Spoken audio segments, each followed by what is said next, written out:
Morning, gamer. It is a beautiful Wednesday, December 9th, 2020. Thanks for being with us on Gaming Morning Show. I am Ryan. That is Sean. We are going to spend a few hours with you this morning. I got to turn something down. Holy cow. Why is that coming through? Yikes. Yeah, it's going to be a good day. I hopefully expect it to be a good day. We are going to have This Day in Gaming History. We're going to have other stuff like birthdays, and then we're going to also do things like Gaming Morning Show, morning gaming news. I don't know. Might get kind of crazy. Who cares? Beer of the day. You know, lots of fun things. I'm a big fan. We All should right. do the things. Big fan. We will also be doing beer of the days. It's the beer of yesterday. The beer of yesterday. It's good to see your face. How you doing? Good. I got to see you in person briefly for what feels like a week yesterday. It was a very long day yesterday, for sure. We tried to stalk you outside of your place of work. It didn't work very well. Well, the stalking worked well. True. I just didn't get to return like waving and saying hi. It was sad. Next time. The Among Us references were fun, though. Always. Red is sus. Red is sus. We parked outside of Sean's window at his work and parked next to his car, and me and my kids took creepy pictures standing next to his car and being like, "Where are you?" I love how your whatever that is, the stirring stick, whatever the case, you get some good ASMR. It's like, I am stirring my coffee. I'm whipping up some eggs. It's no Pikachu ASMR, but it's still pretty good. That, as heard on Gaming Morning Show Morning Gaming News the other day. Have you found the Pikachu ASMR? I haven't looked for it. That story included a link, but I have not sought it out. It being ASMR. We appreciate Nate Johns 85 following us on Twitch. You can do so on Facebook Gaming, YouTube, and on Twitch, as well as GamingMorningShow.tv. We are also trying to kind of shape our Patreon and get an idea of what people are interested in seeing. So if you were to hypothetically encourage a morning show focused on gaming, morning radio show, what would you want to see from something like a Patreon? Let us know in the chat. It is Techno Day, Christmas Card Day, International Day of Veterinary Medicine, and International Anti-Corruption Day. Woo! A bunch of stuff today. It's also National Pastry Day, which will be our topic of the day, and I'll get to that in a few moments. There's going to be an old Spider-Man villain set to become the new Spider-Man villain. So we'll tell you about that coming up. And we broke news yesterday about AirPods Max. Did you happen to seek out a picture of AirPods Max? Yeah, I've looked into these. Okay, It's so ridiculous. we're going to tell you about a very creative and seemingly un-Apple way of holding these AirPods. And then Google Photos has a new filter. So we have some of those things coming up on the show. Next hour, top 10 list. We'll do sports. There was a football game on yesterday. I also didn't watch it because I'm not used to Tuesday afternoon football. Dun, dun, dun, dun. It's so funny to think about, like, how many odd nights. I mean, we had the equivalent of watching the random, Mac game from the NFL yesterday. Right. I mean, it's Central Michigan and Akron or Cowboys Ravens. You pick, you choose. It's up to you. I didn't realize the NFL was playing in a bowl season like college football, where there's just a game every day. Might as well. We got nothing else to do. One thing, I have you heard of a start of a hockey season? I just thought about this the other day. No. Okay. Obviously I've heard stuff about basketball, but I haven't heard anything about NHL. Yeah, I saw all the stuff that's happening with the NBA, and I didn't know when the NHL was supposed to start. I want to say they had interest in starting it for like their Winter Classic, but that also I remember seeing a story the other day that got pushed back. It looks like maybe January 13th, 2021 is when we'll have a hockey season again. So I guess I'll keep looking and trying to figure that out. But speaking of sports, I did watch a 30 for 30 yesterday. Have you ever watched any of the ESPN 30 for 30s? Yeah, they're always very well done. I haven't found one that I've been like, that was a waste of my time at all. So yeah, I agree with you there. For sure. But I also think like I'm a documentary honk. So like Right. I haven't watched too many documentaries where I'm just sitting back and be like, nah, I didn't enjoy that. But I watched the one on Steve Bartman yesterday, the Chicago Cubs 2003 NLCS fan who reached over the left field wall and seemingly ruined the Cubs' chances at going to a World Series.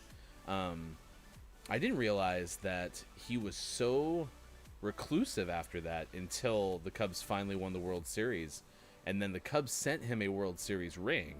And Bartman's only thing was to send a statement back. His lawyer did some media rounds because I found a TV clip, but by and large, he still hasn't emerged.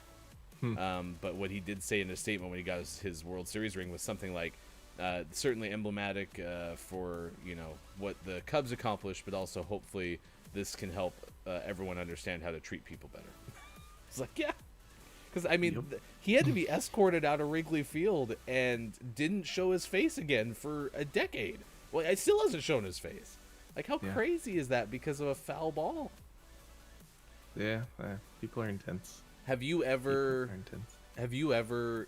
if you haven't actually ruined, a sporting event, have you ever come close to, making a mistake in that vein at all? Like, if you reached over for a foul ball or anything weird like that? I haven't, so... I've ruined multiple World Series games. In fact, it's Sean. Everyone looking for that guy. It was Sean. It's you the whole time. No, I've never had that much of an impact in that way.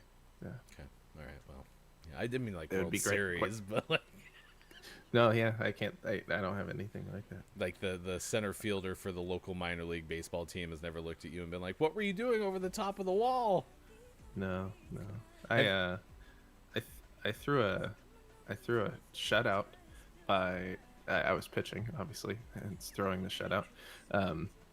But in the last inning, 2 outs, a ball got by the catcher. There was a runner on third, and the catcher got it back to me, and I tagged out the runner trying to come in to score to save my shutout. So basically, the line that we this just fits you being good at everything is I ask you a question about you ever screwed anything up? No, I haven't, but I did maintain success. I screwed up that guy's attempt at scoring. Have you ever? But I was in the game, so I was supposed to be doing that. Have you ever caught a foul ball at a game?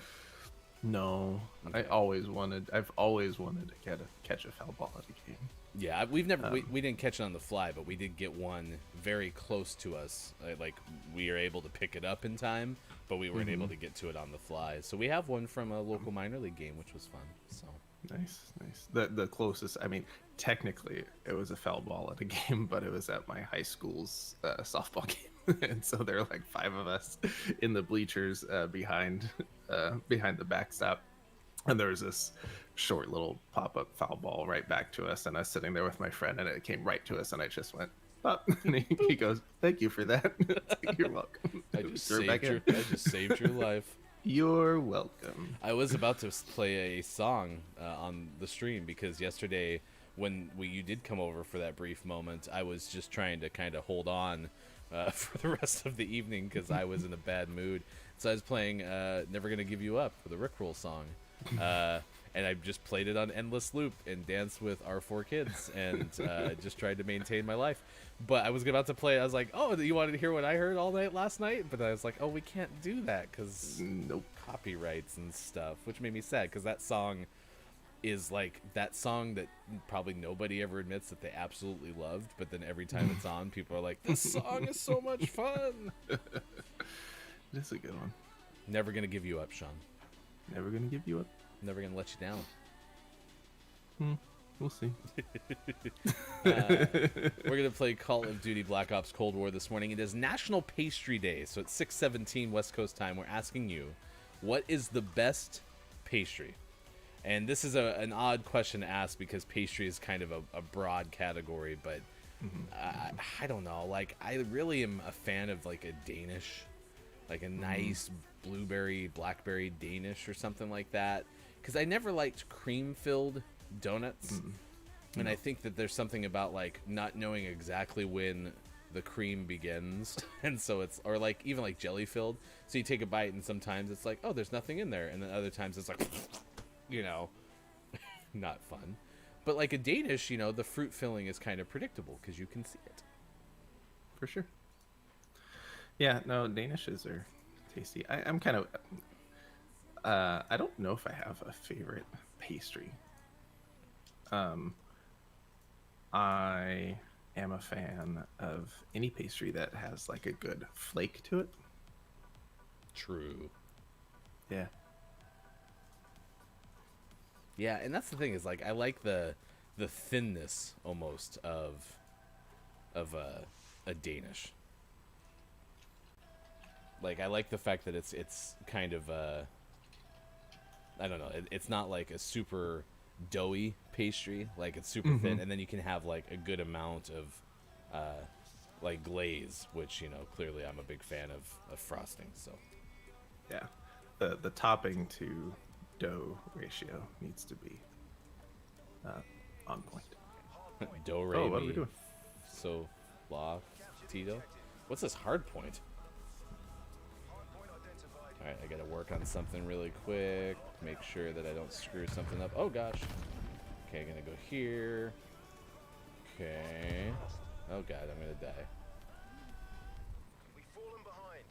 Do do do do do do do do do That's do. some bad shooting.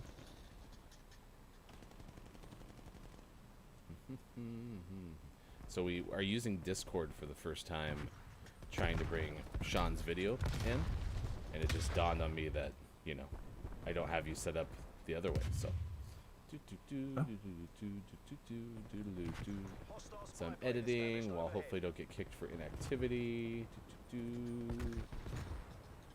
Just ignore me. Everything is fine. Don't shoot the guy standing still. He's friendly. I have a trophy system available, so if I ever get over there, you know. No one has killed you. I will protect you. Do do do do do. They need my help. It's not bad. It's not bad either. Oh, I just watched somebody get shot right in front of me. Do do do. Not gonna get shot. Please take care of me.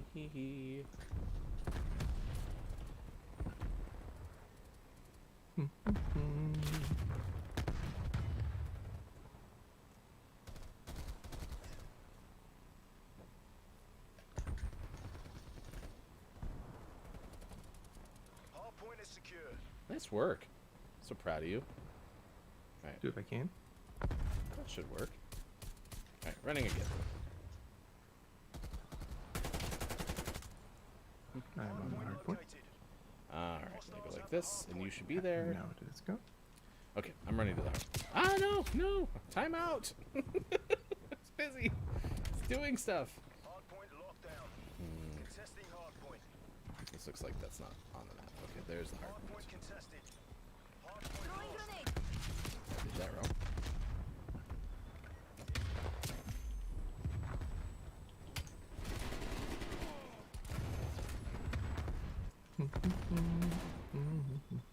Sorry, that was my fault on the music there.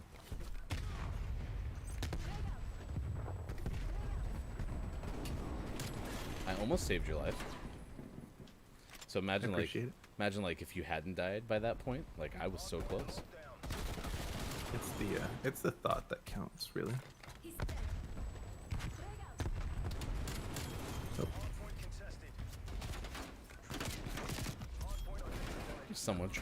There's someone who knifed me. Rude.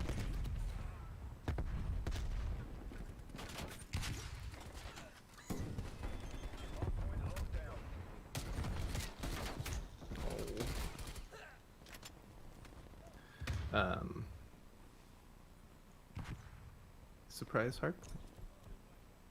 I really like Hardpoint, I'm not gonna lie. I think so. So it did say 3 game modes were enabled, and one was called like something Mosh Pit, and I was like, well, it clearly wouldn't have selected this if it wasn't a domination. I was wrong. Wrong indeed. I just threw a trophy system on your face. Oh, my face. And I was also Now it busy, will be protected. I was also busy watching your face, and I didn't think about the bad people. I also threw a grenade off your back, so.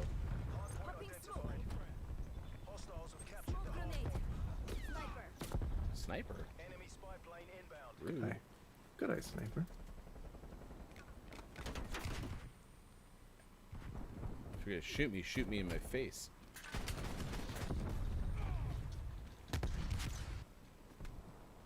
Shoot me in the face up front like a man. Alright,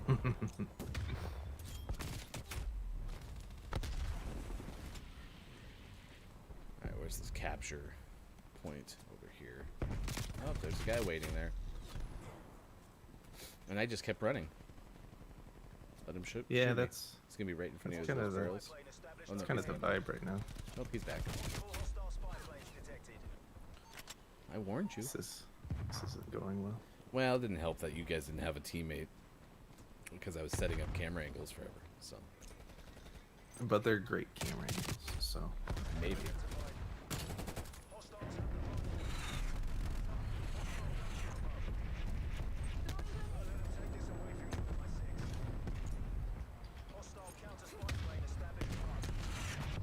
Ow! That hurt. Is there no halftime in I don't Hardpoint? think so. I don't think so.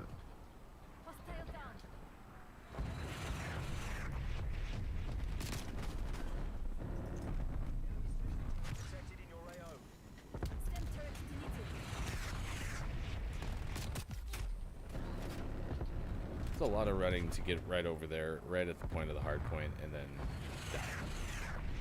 Yeah, it gets old. Seriously, how many airplanes did they have stocked up? All of the airplanes. I mean, what is this thing that's shooting us right now?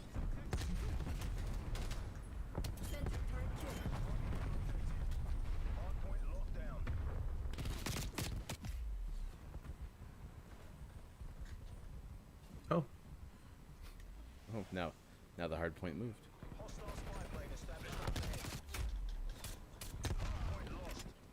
I ran so far. Thanks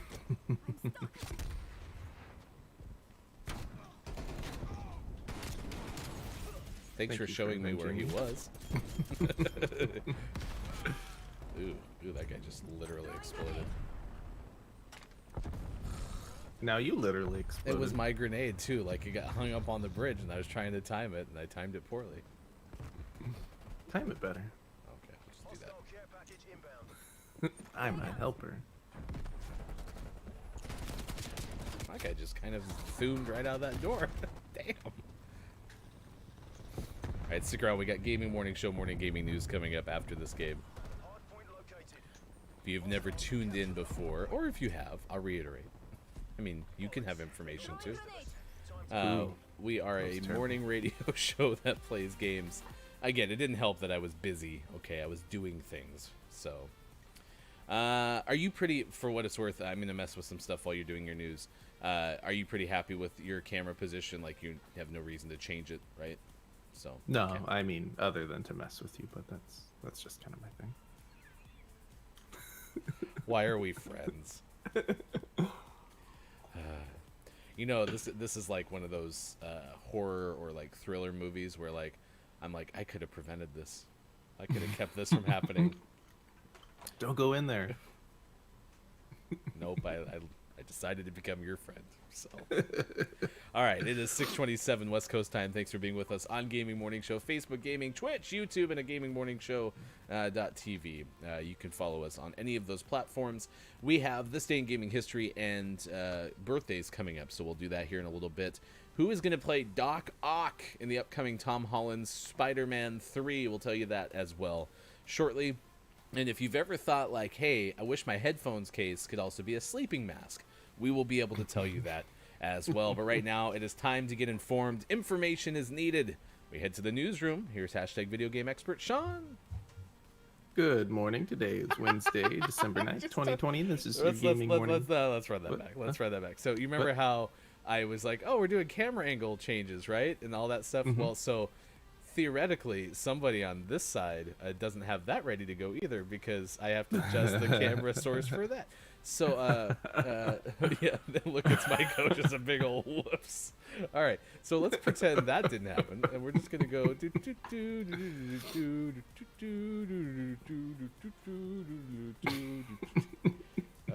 This is where you need to buy some time. So this just in, Gaming Morning Show putting out feelers for producers. If anyone's interested in producing for the show, we pay not at all, and our benefits are terrible. We had a recent opening after we fired our last guy. Oh man, hey, today is the first Friday of the week for me, which means I get to be here all 3 hours tomorrow. But more importantly, which this is going to be part of our Gaming Morning Show, Morning Gaming News, the Game Awards are tomorrow. So I have to figure out how we're going to watch that. Are we going to watch it together? Are we going to be friends? There's been a big debate about what our plan is here. Some would say it's a master debate. So it is a master debate. But nonetheless, there should be some exciting stuff from the Game Awards. All right. So I guess that'll be tomorrow. Ready? Sure. We pretend like nothing ever. We are the Serve Pro of morning gaming shows, where we pretend like nothing ever happened. Okay. All right. Oh man, that was a fun game we just finished right now. Hardpoint was really difficult. Woo! That was tough. That ended just now. And hey, it is 6:29 West Coast time. We should get informed. What do you say we head to the newsroom? # video game expert. Here's Sean. Good morning. It is Wednesday, December 9th, 2020, and this is your Gaming Morning Show, Morning Gaming News. First up, like I mentioned before we got into the newsroom, tomorrow is the Game Awards. No! So if you're going to watch the Game Awards, and you should watch the Game Awards, you can tune in tomorrow at 3:30 p.m. Pacific Standard Time. And you can watch that on just about any service you can imagine. You could find the Game Awards. I'm sure it's going to be all over the place. Hosted by IGN. So that's probably your easiest way to find it. But yeah, if you are just on any service that streams video games, I'm sure it's going to be all over the place. So just tune into your favorite streamer or reactor or streaming service and watch the Game Awards. My favorite reactor is nuclear. Fantastic. I'm sorry. There will be many exciting presenters this year, and then lots of announcements, and that's really the main reason a lot of people tune into the Game Awards. Confirmed announcements this year. We'll get a world premiere look at the new Warzone, the COD Bakwa Season 1 Warzone gameplay trailer. We'll get an early look at the next Dragon Age adventure, the new Among Us map, Fall Guys Season 3, Elite Dangerous Odyssey gameplay trailer, and a Warhammer 40,000 Darktide 4-player co-op gameplay video. They should work on lengthening that name. I'm the least excited about that last one.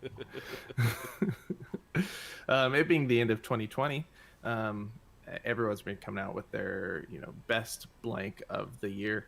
YouTube, no exception. They have announced their biggest gaming videos of 2020, and one of them is a little fishy. Things you would expect from YouTube's big end of the year wrap up for video games. Minecraft is continuing to dominate. Roblox is quietly trucking along, and Fortnite hasn't shown one bit of slowing down. But curiously, one of the top videos of the year is titled EM3N116x9. The gibberish that precedes footage of a man repeatedly failing extremely simple puzzles. There's nothing entertaining or interesting about it. This isn't a case where it's funny or entertaining to watch him fail, but it's just videos of him failing. It has 99 million views. Wow. And no one knows why. Polygon reached out to YouTube and asked what the deal was, and received no explanation at the time that the story was written. So the mystery remains why this video has so many views for no reason. The mystery remains. Metallica. That was YouTube's response. Yes, that's the official YouTube statement there. Not an official YouTube statement. And then last story of the day, a luxury fashion brand. It's up here. Balenciaga. You nailed it. I'm not up on my luxury fashion brands. They held their 2020 runway in a video game. Interesting. It being 2020, they decided to continue with their fashion show for this season, and they held it in Afterworld: The Age of Tomorrow. The game takes place in 2031 in a post-apocalyptic location. Models were placed around the world, some dancing, others looking at their phones, wearing different pieces of their fall 2021 collection. I mean, I like the creativity, trying to figure out how to do it when you're not using the normal way. So, for sure. And they didn't do it in Fortnite, so that's a plus. And always last but never least, we finish off today's gaming morning show, morning gaming news, with the world-renowned segment within a segment. Today we have out today AI out on Xbox One. Is it either or? AI Unto the End on PS4, Xbox One, and PC. Ghost Runner out on Switch. And for the most prestigious award in video game focused morning shows, your favorite segment within a segment within a segment, today's name of the morning goes to Do Not Feed the Monkeys out on Xbox One. Please do not feed the monkeys. You said that's out for Xbox today? Yeah. All right, so I need to retweet this one. Bam. Do not feed the monkeys. Do not feed the monkeys. It's not don't, right? Do not feed the monkeys. Yep. No, don't. Out for Contractions Xbox. are for suckers. All right, that is tweeted out. Somehow, some way, I managed through all of that hilarity that ensued. I managed to I still managed to get everything tweeted out. How about that? Huh? Nice. Good work. Pretty proud of myself for that. All right, hesports.gaming on Twitter. I am Hefty Goof. You can find us, Watch GMS, on Twitter. We put those out every single morning on Gaming Morning Show. Okay, I got to just adjust this one slightly. Bring you over here slightly. Hey, look, Sean's floating on your screen. I mean, there's really no easier time to do this. I actually have found that editing in real time and just, making the changes is super fun for me, so I'm doing that. Nice. Okay, so I'm going to take that last game mode. I'm assuming this was the Mosh Pit one, and get that off the playlist. So we're going to just do this. So yesterday we reported the AirPods Max, which is this over-the-ear version of AirPods, and it had a lot of, typical Apple... They're basically a word count press release where it's like, how many things can we put in here that makes it sound amazing, right? And we told you all about the Dio-Pneumatic and the tone balancing and the 3 12-core processors or whatever they had. But now their case for this thing is kind of getting a little bit memed. This is from Callum Booth of the Next Web, and references, the history for Callum using over-the-ear headphones. And every single pair that Callum's used come with a case that covers them entirely. Apple's solution was to throw some, ear muff covers on the bad boy and have you carry them around by the handle of the headphones. This part of it. What would you call this? The bridge? The arm? The band? Headband? There you go. I think headband's probably the right one. And this actually even was covered by Gail Fashionbauer Cooper of CNET, saying Apple's AirPod Max case could double as a bra. And someone memed it with actually putting it over someone's face as an eye mask. In a quote from the story you linked, it says, rather than providing something that could adequately protect the tech, the company instead decided to provide what effectively amounts to technology lingerie. Oh my gosh, it is really odd looking for sure. Oh, I knew there was gonna be someone on the stairs. Oh, I even knew he was there, and he still got me. So yeah, we'll share a picture of this here in a second. That's a Semtex. That It's mine. Probably You're would have killed me. There's a whole bunch of people there. Don't go in there, no matter what you do. Don't run in there. Did you run in there? Oh, I was right behind you. I know. That's why I said don't run in there. Okay. Well, no, and the headphones look fine. It's the case that's getting memed. So look, it's Marco said I would buy them if they weren't. I think they're like in the $500 range, right? Like, $550. yeah. And so yeah, I mean that's the case with Apple, right? Like they're always going to try to make you pay, more money for, if not the same product, at least something that is slightly better.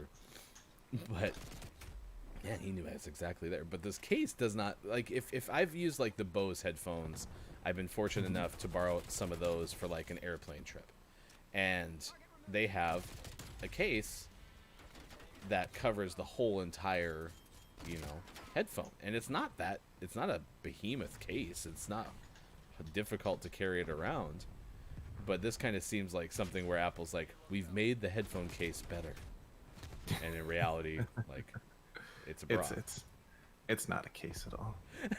You should never call it a case. We link it through the chat, and look, it's Maiko, and now actually takes a look at it and goes, oh wow, that is awful.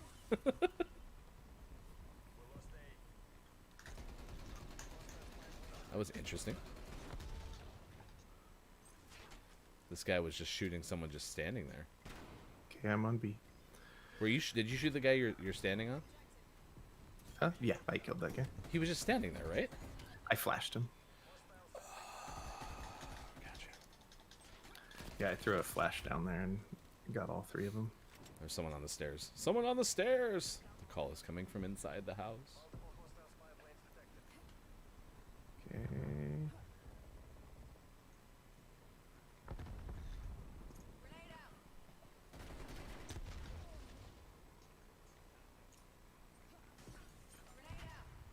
And actually having used like the Bose headphones, oh, that's a teammate. I mean, if I had the disposable income, I would be very interested in using my money on those headphones. I mean, they're very nice. They do actually do like noise cancellation, but I would want like full protection of them. So I mean, that's a big investment. Well, and the problem with a lot of Apple stuff like that is because you're paying so much for the brand, you're not getting great bang for your buck in terms of like audio quality. But if you're worried about some level of audio quality, but you really want the function of it working seamlessly with your phone, then yeah, it's probably worth it to you. But if you just want really good headphones, those are not the way to do it. No, I think you're gonna get better quality for that price going with a different brand.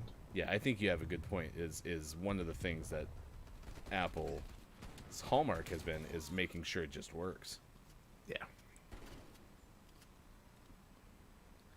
But yeah, I agree with Maiko. I think they're just priced a little too high for what they are. Because I wouldn't even consider these. If they were really good and worked really well and were like $300, they'd be on my like, I'm probably not gonna get them, but I would like them. And you're kind of an Apple stan, right? Yeah, I like Apple stuff, and I especially like my Apple headphones for that reason. Is they typically just work when I need them to work.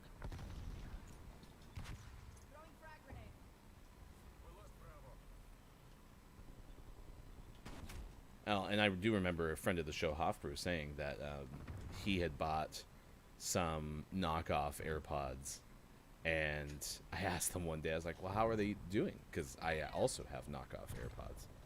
And he said, oh, yeah, I haven't been able to get them to work at all. So.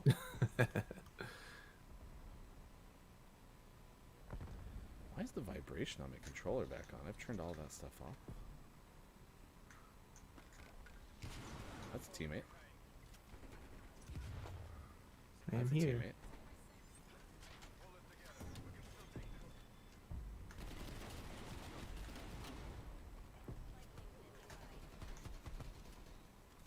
I like this team. This team's working really well together. So Yeah.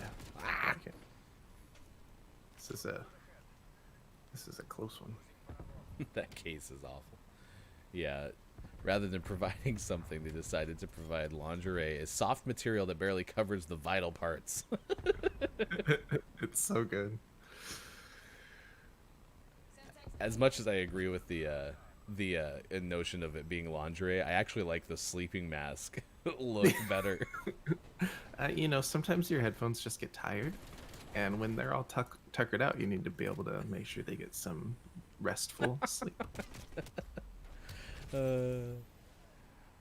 This ranges all the way from large objects that scuff sensitive objects, like headphones, to tiny bits of grit that can get into delicate parts of sensitive objects like headphones, meaning why that most of these headphones that you spend $500 on, you put in a case that completely covers them. Yeah, a real case. A real case. I didn't even think to look, though. A lot of times Apple, well, I guess their AirPods do come with a case because that's how they charge. But it's like a lot of times, like, Apple's stuff isn't, case doesn't come included, right? Wouldn't it be something if this case that they're showing off also costs like $50? Oh, I guarantee you they're going to release a full case, like a proper case, and sell it to you. Oh, yeah, that makes sense. Guarantee it. That guy was having a bad day. Cooking this grenade. How did that not blow up and kill him?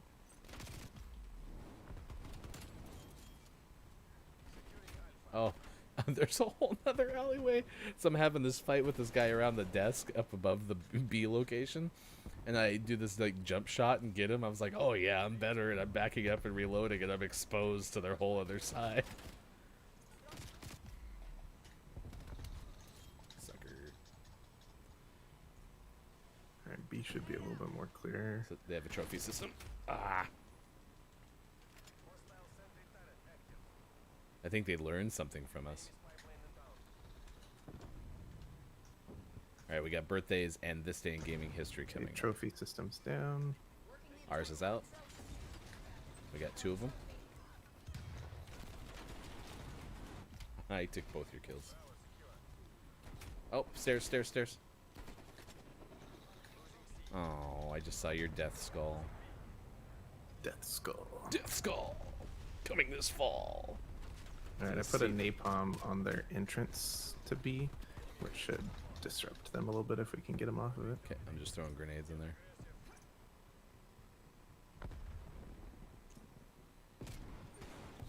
Ah. Nope. And now it's our entrance to B. Look at this. We are getting dominated. They're putting a sentry turret out.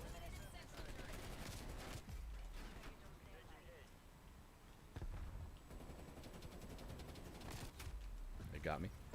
Oh, it's gone now. Alright, so we got A. We need to get B, though. Or maybe we don't. Maybe we just go to C. Oh, there's another turret. They have multiple of them. This team has the most turrets per capita of any team I've fought. Cook, cook, cook, cook, cook, cook, cook. Throw! Got him. Alright, I have a... There we go. That should help some. Super worried about the stairs, but I got the door. Alright, I'm here. Got him? Stairs, got him. Okay. Just B watching secure. the entry. BE secure. Got the other one? Should turn on the spy plane. Oh, a car. Oh. Car. Spy plane come out?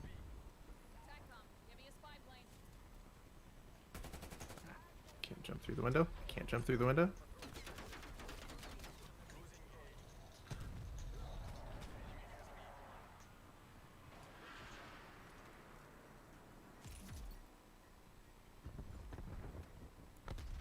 I have armor, so I'm invincible now.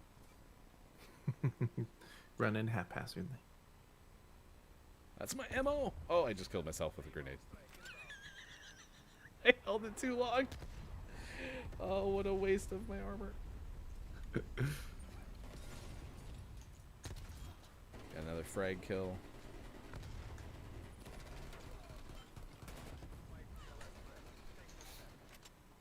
Alright, I'm back on B. Running. It's not gonna matter. We lost A again. I thought we had the lead at halftime. We did by like 3. Oh. B secure. B-E secure. Yep, stairs. 2 on the stairs. Coming down the stairs. Down the stairs. Stairs. Well, I'll just get a C. C for ceremonial purposes. This is my C. You Is it can't the high have C? it. I like high C. High C is delicious. Oh, Well, that sadness. was disappointing, but still better than the hard point. What? You don't like hardpoint at all? No, I like the idea of hard point, but I think it too, like this, you can get away with half of your team not playing the objective. Yeah. Hard point, you're just screwed if half your team's not playing the objective, and that's like every time. So I think if we had a team of like 4 at least of us playing together, I would really enjoy hard point. If But we had, without that, it's just frustrating. if we had like 4 Among Us, Yeah. I still think we should do an Among Us stream. Mm-hmm. I agree. It would be fun. All right. It is Gaming Morning Show 650. Man, on the nose. We're on time for birthdays in this day in gaming history. Before we get to that, I do have some news about who will play Doc Ock in Tom Holland's Spider-Man 3. Alfred Molina will, who apparently played Doc Ock in the Spider-Man sequel that starred the best Spider-Man of all time, Tobey Maguire. Yep. I want to, like, maybe... So yesterday we had Pretend That You're a Time Traveler Day. And we asked, to when would you go back? Maybe instead of going back to warn the Broncos that they're going to need to have a running game and a defense, or else you're going to waste Elway's 80s. Maybe I should go back to the day that I watched Spider-Man. And maybe that would have prevented me from disliking the comic book genre. And I'd be like an Avengers stan. Maybe. Because Tobey Maguire ruined Spider-Man. It was not a fun experience. I did not enjoy it. Yeah, it wasn't great. So I think I enjoyed it more than you, yes, but like I'm not so, like, you're not looking at me being a comic book movie fan and saying, Ryan, you're underestimating Tobey Maguire. He's certainly the greatest Spider-Man of all time. Like I have at least somewhat of an argument here that it was unenjoyable. yeah. Okay. Yes, don't worry, Luke. It's Michael. I'm not going to tell you that Tom Holland was bad. So this is going to be the upcoming adventure. Spider-Man. Jamie Foxx is reportedly going to be in there as Electro. Andrew Garfield was the former Spider-Man, and that's when Jamie Foxx was originally in there. And now it's Alfred Molina playing Dr. Octopus. Spider-Man 3 is also going to include MCU crossovers Benedict Cumberbatch as Doctor Strange in the next entry. This is according to Rebecca Rubin of Variety. I didn't dislike Alfred Molina as Doc Ock. No, and I think it'll be cool to see him in that role again. And the whole idea of this is that, I guess the assumption is that this is going to be, like universes colliding.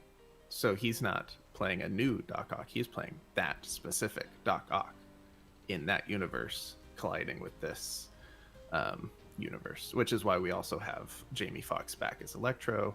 And look, it's Miko says that William Dafoe is rumored to be coming back as Green Goblin. These are these actual characters from those movies colliding with this one in a kind of multi-universe crossover.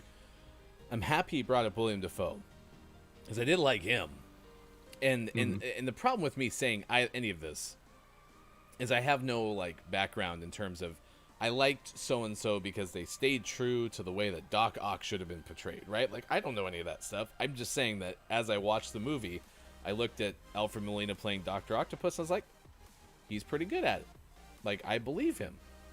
So, my point in saying all of this is, like, I enjoyed those performances, whereas I can't tell you if they, like, held true to the character. And that was what I was about to look up. Who played Green Goblin? Because I was like, was that William H. Macy? But I was like, that's not William H. Macy. Like, Close enough. It's not Frank. Their first name's the same. All right. Judi Dench, this is the birthdays list, celebrating her 86th birthday. Sorry, Dame Judi Dench. Beau Bridges is 79. Didn't Jeff just have a birthday the other day? Mm-hmm. Let's see. John Malkovich. Pay him. Pay that man his money. Turned 67 today. I would have loved to... I tried to play poker. Not, like, really seriously, but I took it more seriously than not. Like, going to casinos, trying to play poker, like, on Texas Hold'em night or whatever. I would have loved a dude to be at the table with an Oreo and just been like... Could you imagine? You're just at, like, the local casino. Everyone would hate you so much. Oh my gosh, that would have been so much fun. So much fun. Anyway, he's 67. Do you remember being John Malkovich? Oh yeah. Weird. That movie was crazy weird. It's so weird. Oh my gosh. So I like John Malkovich. So. Felicity Huffman, 58. Simon Helberg. Did you know Felicity Huffman married someone who did not play Green Goblin?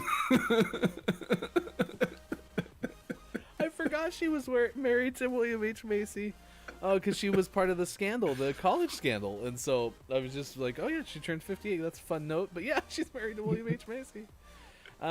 Did not play Green Goblin. He played the Blue Goblin. Simon Helberg, 40 years old today. Dr. Horrible in the... Wait. Did you read this fun fact? Yeah. You go ahead, please.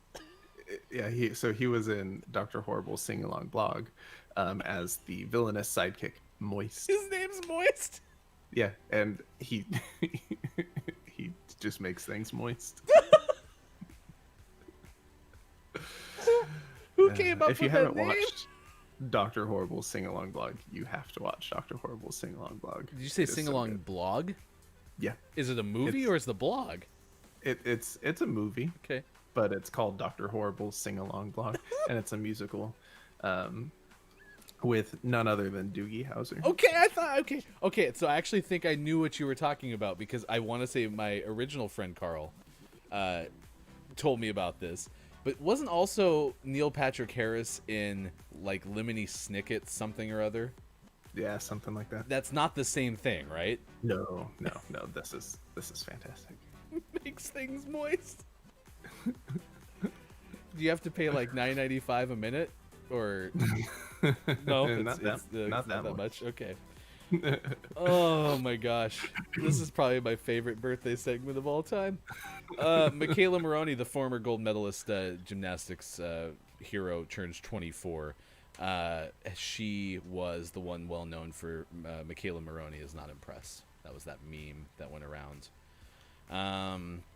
Other birthdays to celebrate today, historical or otherwise. Red Fox played in the starring role for Sanford and Son, had a birthday on this day. Hip-hop recording artist PNB Rock turns 29. Eric Bledsoe, the basketball player for now, I think he got traded recently to the Pelicans, turns 31. That makes me feel old because I remember Eric Bledsoe playing for the Kentucky Wildcats. So it's been a while. Dick Butkus of the NFL Chicago Bears, 78 today. Kirk Douglas recently died, right? Yeah. Mm-hmm. And he had a birthday on December 9th. Actor Ashley Brewer, The Bold and Beautiful, 30. Actor Joshua Sasse, or 33, from Gallivant. Jesse Metcalf from Desperate Housewives, 42. Rico Aylesworth from 24 is 48. Double 24, 48. That could be the sequel. Coming this fall to Fox, Kiefer Sutherland in 48. This day in gaming history, 1982, Mattel announced that it expected fourth quarter losses due to increased competition in video games. Warner Communications, very much in the same boat, losing 1/3 of its market value in stock. 1993, several large video game manufacturers announced the industry has decided to endorse a rating system. This is from kpolson.com. That same year, U.S. Senate subcommittee began hearings looking at violence in video games. This ultimately helped lead to the ESRB rating, I think is what it's called. Miramax released the film Four Rooms. The game Rambo 3 is played on the Sega Genesis. This was in 1995. Same year, Enix released Dragon Quest VI for the Super Famicom in Japan. Super Famicom. 98 Star Wars. Sometimes I actually like Super Famicom instead of Nintendo Entertainment System. Just saying. Price $50 for LucasArts Star Wars Rogue Squadron video game. N64 released in 98. 2000 Bandai released Wonder Swan color video game system. The Wonder Swan. That's good. The Wonder Swan. Had you ever heard of the Wonder Swan prior to right now? I've heard the name, and every time it's like, the Wonder Swan, that's a stupid name. And then I look into it no further. It's William H. Macy playing Wonder Swan in the upcoming Spider-Man. It's Wonder Swan. And then other stuff happened in 03. All right, there you go. There's the day in gaming history. That was probably my favorite birthday segment of all time, and I appreciate you for being here with me. How you doing? Oh, Good. It's the beer of the day. The beers of the day. Here comes the beers of the day. Toot toot. Should have two toot toots. Well, two We pair have of toot toots. So this is yesterday's. This is for our. No, we're good. This is for the 8th. December 8th is Welcome Back Ale. Did we just get a bottle of wine? It's fancy. Wow, that's a lot of bottle. That is a lot of bottle. This is Samuel Smith's Welcome Back Ale.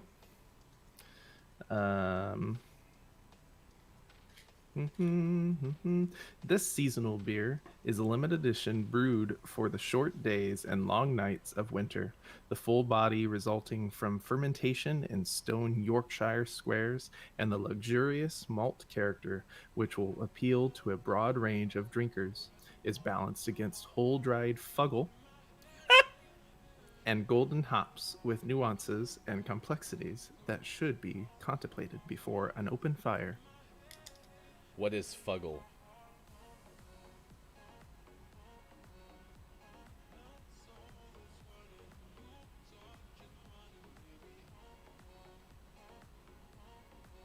I couldn't find anything.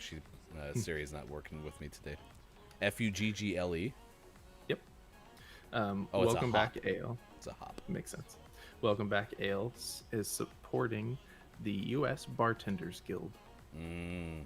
Thank you, bartenders, for what you do, especially right now trying to stay safe in a pandemic. But yeah, stay home. All right, what's our last beer of the day? Beer of the day. This is today's beer of the day. We have another bottle.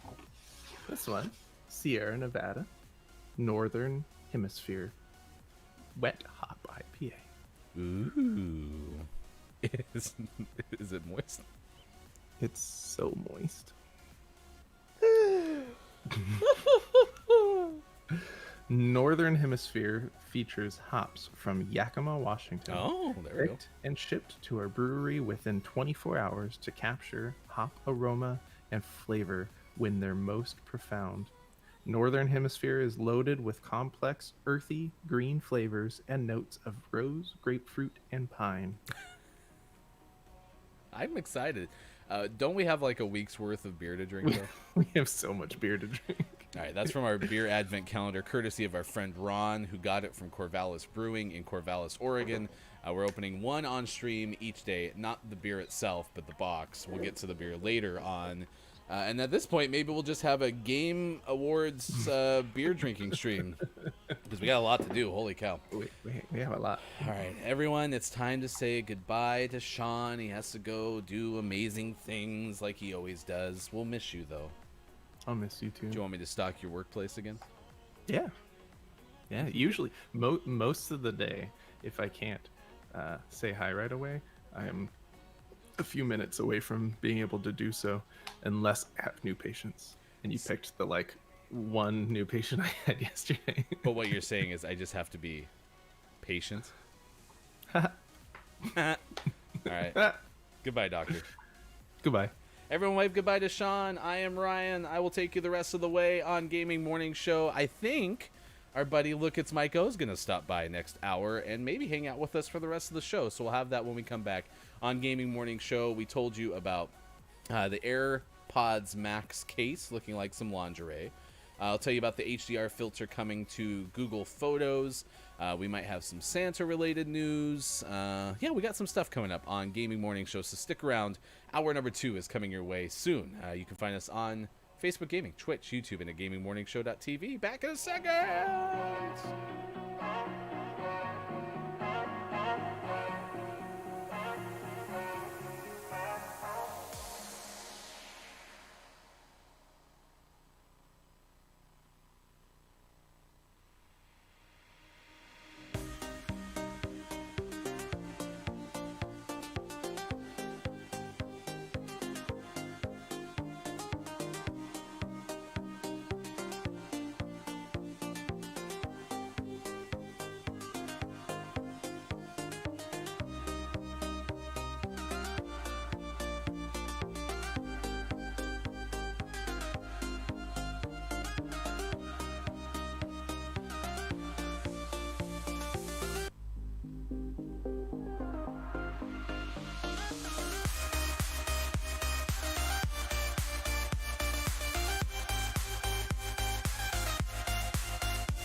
Morning Gamer, 7:11 West Coast time on Gaming Morning Show. Appreciate being with us wherever you may be. I am Ryan. We got fun stuff coming up this hour. We're going to continue to talk about the topic of the day, which is National Pastry Day. What is your favorite pastry? We'll continue to re-examine what Apple was thinking as they designed the AirPods Max case. I don't really know what happened there. There's an HDR filter for Pixel phones. We have a top 10 list coming up this hour as well. It should be a lot of fun. But we should bring in our friend. It's Mike O. Good morning, it's Mike O. How are you doing? Good morning, Mr. Ryan. I am doing fantastic. How are you on this wonderful day? Fine. I am going to make an adjustment. I am going to change your volume, and nobody can stop me. Look at that. How's that sound? You do what you do, homie. Man, You're the producer. I know. Well, I got fired in the first hour, so I like that hat so much. I can't even tell you. It's a nice hat. Kelly green is a good-looking green. It is. Unfortunately, the team doesn't look good, but the hat looks on fire. Man, yesterday Ravens kind of stomped all over the Cowboys. Cowboys are in rough shape. Yeah, that's accurate. The NFC East is just kind of, it's kind of a dumpster fire right now. Yeah. It is kind of funny though that quarterback problems all over that division. Dak obviously got hurt. That did not help the Cowboys in any way, shape, or form. But now it's Jalen Hurts' show in Philadelphia. That's kind of nuts. Yeah, it's something. I'm not sure how I feel about it, but it's one of those things. You support the team no matter what. So whether it's Jalen Hurts or Carson Wentz or Doug Peterson or whoever, Keanu Reeves, I'm gonna support him either way. Keanu Reeves, quarterback, Philadelphia Eagles. What was his name? Joe Falco? Falco. Yeah, not Flacco. Falco. But was his? I don't think his first. Shane Falco. That was, I think, his replacement's name. Yeah. But it was. Joe Flacco would have been much better in that role. Well, it was kind of. Joe Flacco actually kind of does look like a little bit of an actor. But then again, quarterbacks tend to have like. I will be amazed. So I work in athletics, and every time our quarterback takes off his helmet, hair is still impeccable. It's disgusting. I don't understand how they do it. Takes it off, wafts the fingers through it, kind of shifts it to the side. Still looks great. I can't do that. Tim Tebow drove me insane with his perfect hair under his helmet. I know. I mean, I could take this hat off right now, and it would look like when Beetlejuice, rips off his. Doesn't he do something like where he takes off his face and it's like? Ah! Yeah, it would be like Oogie Boogie from Nightmare Before Christmas. Yes, it would be awful. Yes, which by the way, do you know who Catherine O'Hara is without looking it up? Yeah, absolutely. Okay, so she was the voice of Sally in Nightmare Before Christmas. I did not know that. Neither did I. This is from Nintendo Nerds, who we hosted yesterday. Our friend Back Rolls and his buddy Mac. They stream on Tuesday nights and Sunday afternoons, if not more. And they went down to Catherine O'Hara. Well, okay. To be fair, they just brought up Catherine O'Hara, and before I knew it, Google machine, and I'm in a wiki wormhole looking up Catherine O'Hara. Voiced Sally from Nightmare Before Christmas. Voiced one of the porcupines from Over the Hedge, if you remember that movie from like 15 years ago. Yeah. And apparently has kind of always been kind of connected to Eugene Levy, which brings us all the way full circle to Schitt's Creek, which I didn't know. She was on a Canadian TV comedy show with Eugene Levy, and it kind of all started there. And so Eugene Levy's the other porcupine in Over the Hedge. So that's crazy. Things you did not know. We should have a segment. Did you know? Did you know that Catherine O'Hara does everything? Before you know it, will be like a ESPN where they had everything sponsored for a while, and it's like, did you know? Brought to you by. That was actually when I started to dislike ESPN, was when everything was sponsored.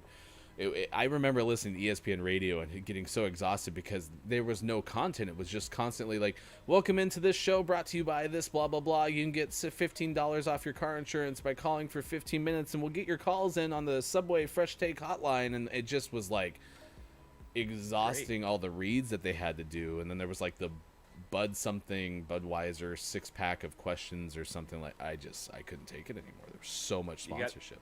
You got to get your money, right? That's how it is. Once the viewership starts going down, you got to get that cash. And here's kind of where I like the world of streaming, because now there's some downsides to the revenue model of most streams kind of exists more in the charitable world, right? You basically are depending on people subscribing or donating. So I want that balance, right? Where it's like you get some revenue from users, and the nice thing about that is you don't have to sponsor every single element of your show, but you can offset it by having some sponsorships as well. So They're really hard to get though. I was looking at the like there's a couple of apps out there that help you get sponsorships, and they're like, oh, you just need like 100 concurrent viewers, no big deal. Like, oh, okay, well, I don't think I have that many viewers. yes, this is Whatever. very much a world of war of attrition, and just being able to keep at it consistently for a good amount of time, not hammer yourself into the ground, and it's tough to decide. Like, I'll be honest with you, I woke up this morning, I was like, I wonder if we should still stream on Wednesdays, because it's been difficult to figure out how to get all the ancillary content out there. And as we've been bringing up last couple days, we're developing a Patreon, because that's the model that we want to go with, because we want to be cross-platform and platform agnostic. Because if I want to bring somebody who's doing cool stuff in the Facebook gaming world in, I don't want to be in a situation where I'm not allowed to, because I'm beholden to another platform that doesn't let me bring Facebook gaming in. And so that's very important to me, because this whole thing, I want to be a very strong promotional tool, which, by the way, be sure to follow our buddy Maiko on Twitter at MNF Podcast, and you can get the latest information about Monsters and Friends podcast season 3 coming out in January. See? Absolutely. I know Follow MNF Pod on the Twitter, Monsters and Friends on what's that thing called, Instagram, or just follow me, Look It's Maiko on Twitch. and I do remember, I think you do have a Twitter that you have available for Look It's Maiko, or are you not using that much? I don't use it as much as I do the MNF Pod one, but it is out there. I'll be For honest. hot takes. Yesterday, I did make you a Twitch lower third. It just flashed up on the screen. That's one thing that I spent my day doing. But I didn't load it into the system. So again, fire me as the producer. So go ahead and jump in my Cold War party here. Yep, I'm in. It's not showing me you though. Wait, I have I'm in here with a random person.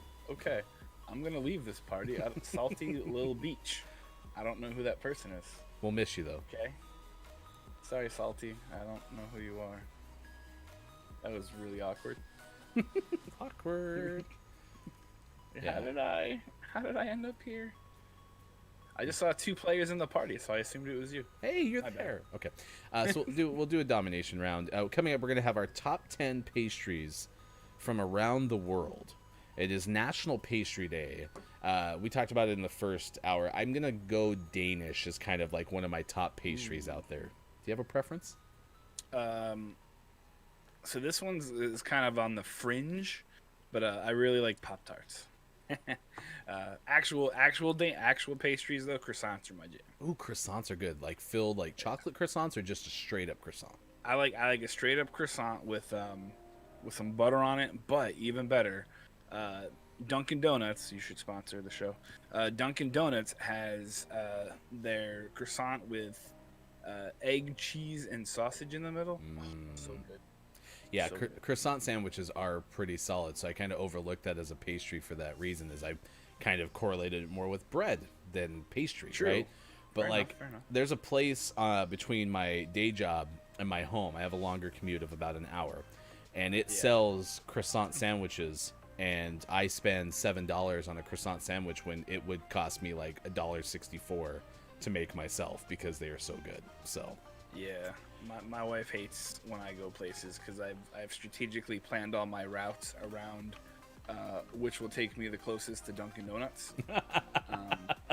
So I just go and then I find that, and that's how my day goes.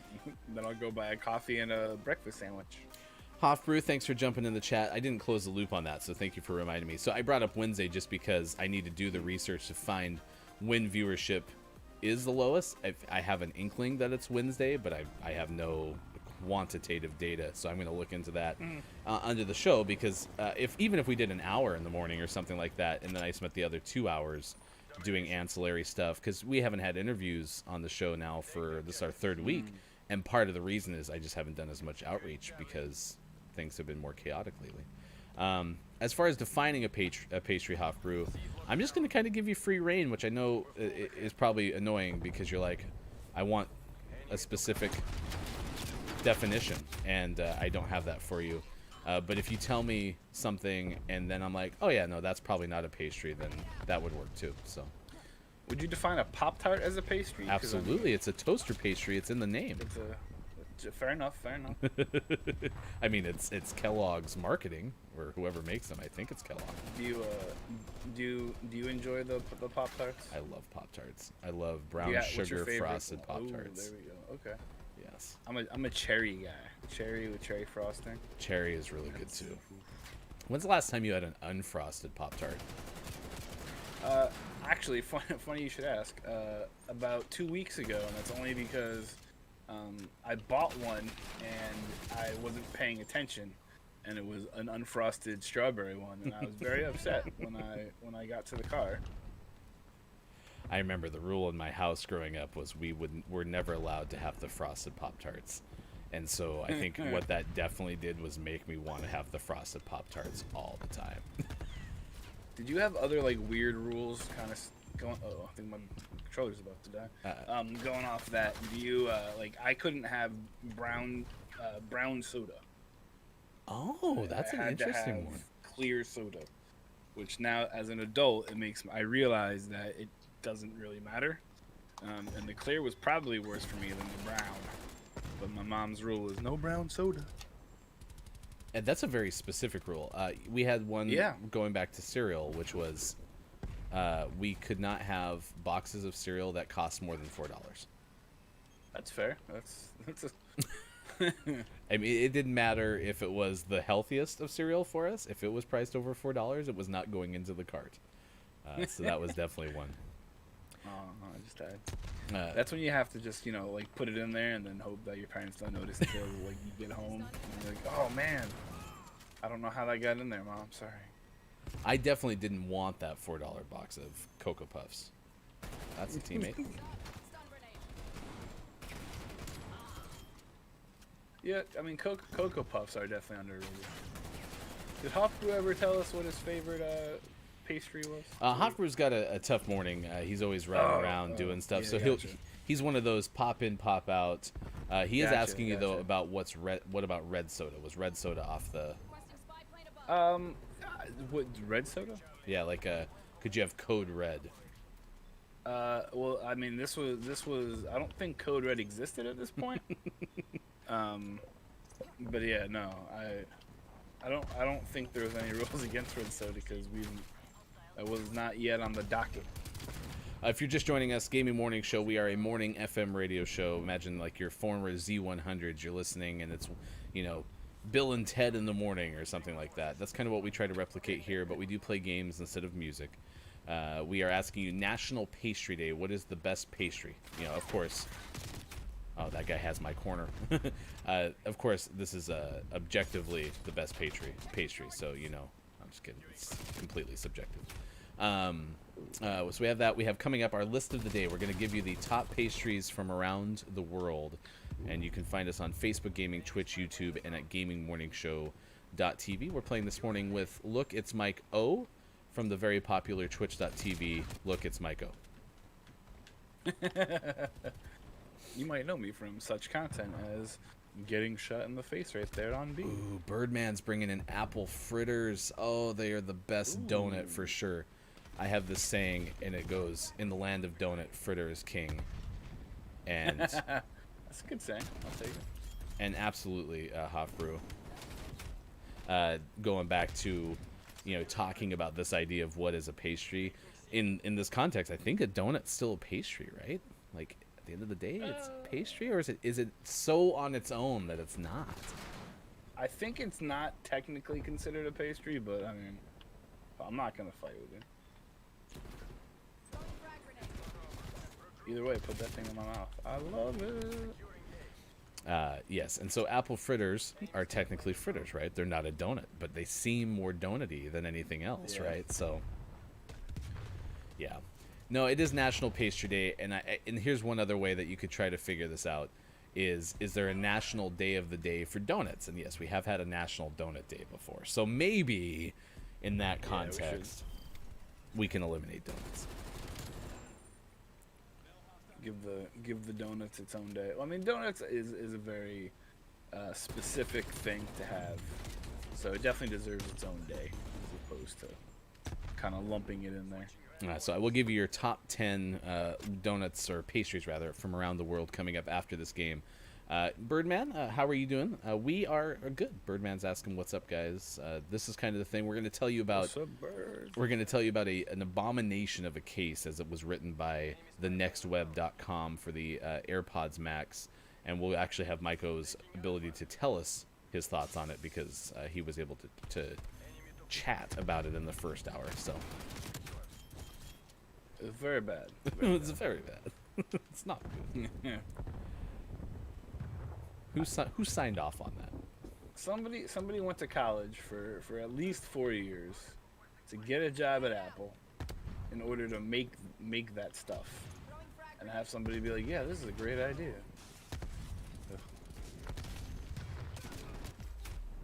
Oh, he's in that back right corner.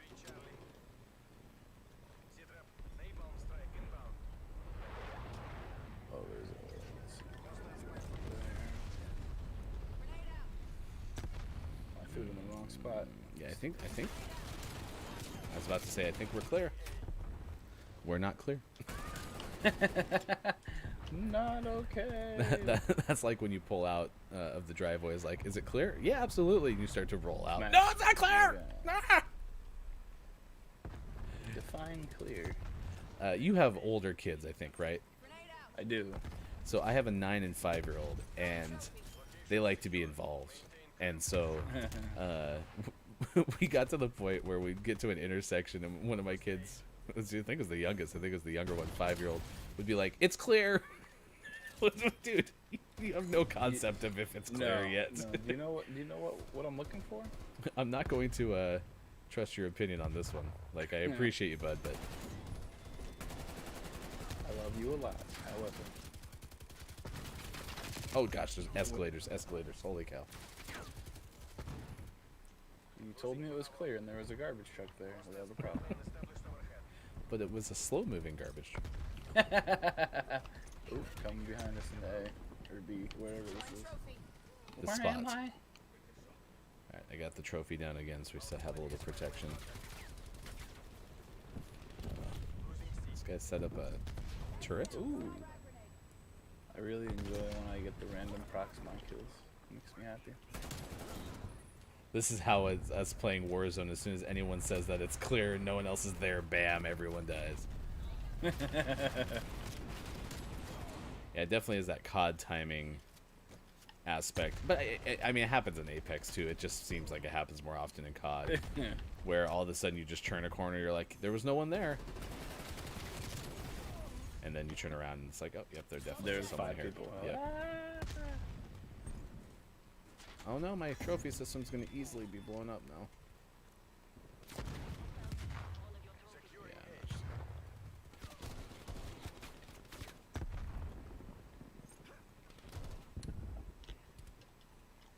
I got blowed up. I think I just helped them. I was trying to get the smoke a little farther back. Save that guy's life. Got that guy, lost my trophy. Have you ever tried to make a pastry? No, but you know, I don't really like baking. I don't like being in the kitchen. I don't like cooking. Like, Oh, that's right. You're not the cooker. guy. yeah. It's just not fun for me. He's I over can in make that a corner. cheesecake. Can you make a cheesecake? Heck yeah, my dad used to do it all the time, and he helped me learn how. And now my kids are like, we tell them, you know, what do you want for your birthday cake? And they say cheesecake. Our mother-in-law, Sean and mine.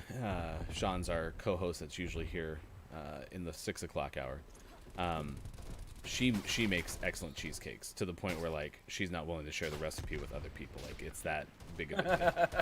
Well, that's messed up. Oh, she really likes her. I mean, it's a proprietary process. Yeah, no, that's fair. That's fair. And so fortunate in the cheesecake world, right? But I don't love cheesecake as much as I like regular cake. I also really like pie, but I'm pretty dessert open to all desserts because I just like sugar. Like I just love sugar. Sugar's amazing, Are you a creamer guy? except in Coffee. coffee. Oh, okay. I do like creamer, and I do use it, but like I don't have to have cream. Like, have you seen those, A to F? What is your coffee? Like, have you seen those No, I have not, memes? actually. So people will put out like different levels of creamer and coffee, Gotcha. and then they'll ask like, what is your preferred creamer, amount? So Yeah. all right, Hot Brew's giving me pastry, a dough of flour, shortening, and water, used as a base and covering in baked dishes such as pies. So if you added then is pie, it like pie? according to that pastry? definition, yeah, it is, and that's pretty broad. Well, I guess if you were to go to like a pastry shop, you'd probably find like pies and stuff, right? Oh yeah, Weird question. Do you guys have pastry shops out in Oregon?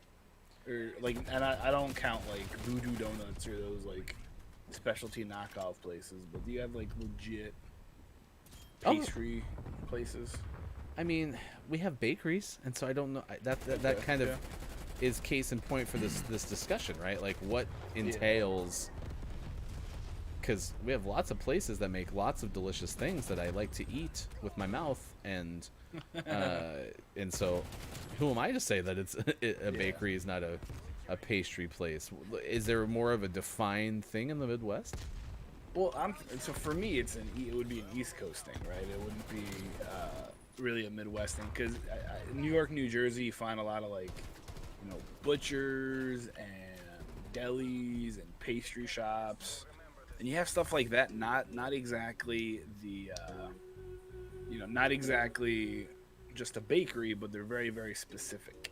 So you started to say, yeah, like out there we have the butcher, and I was like, and the baker?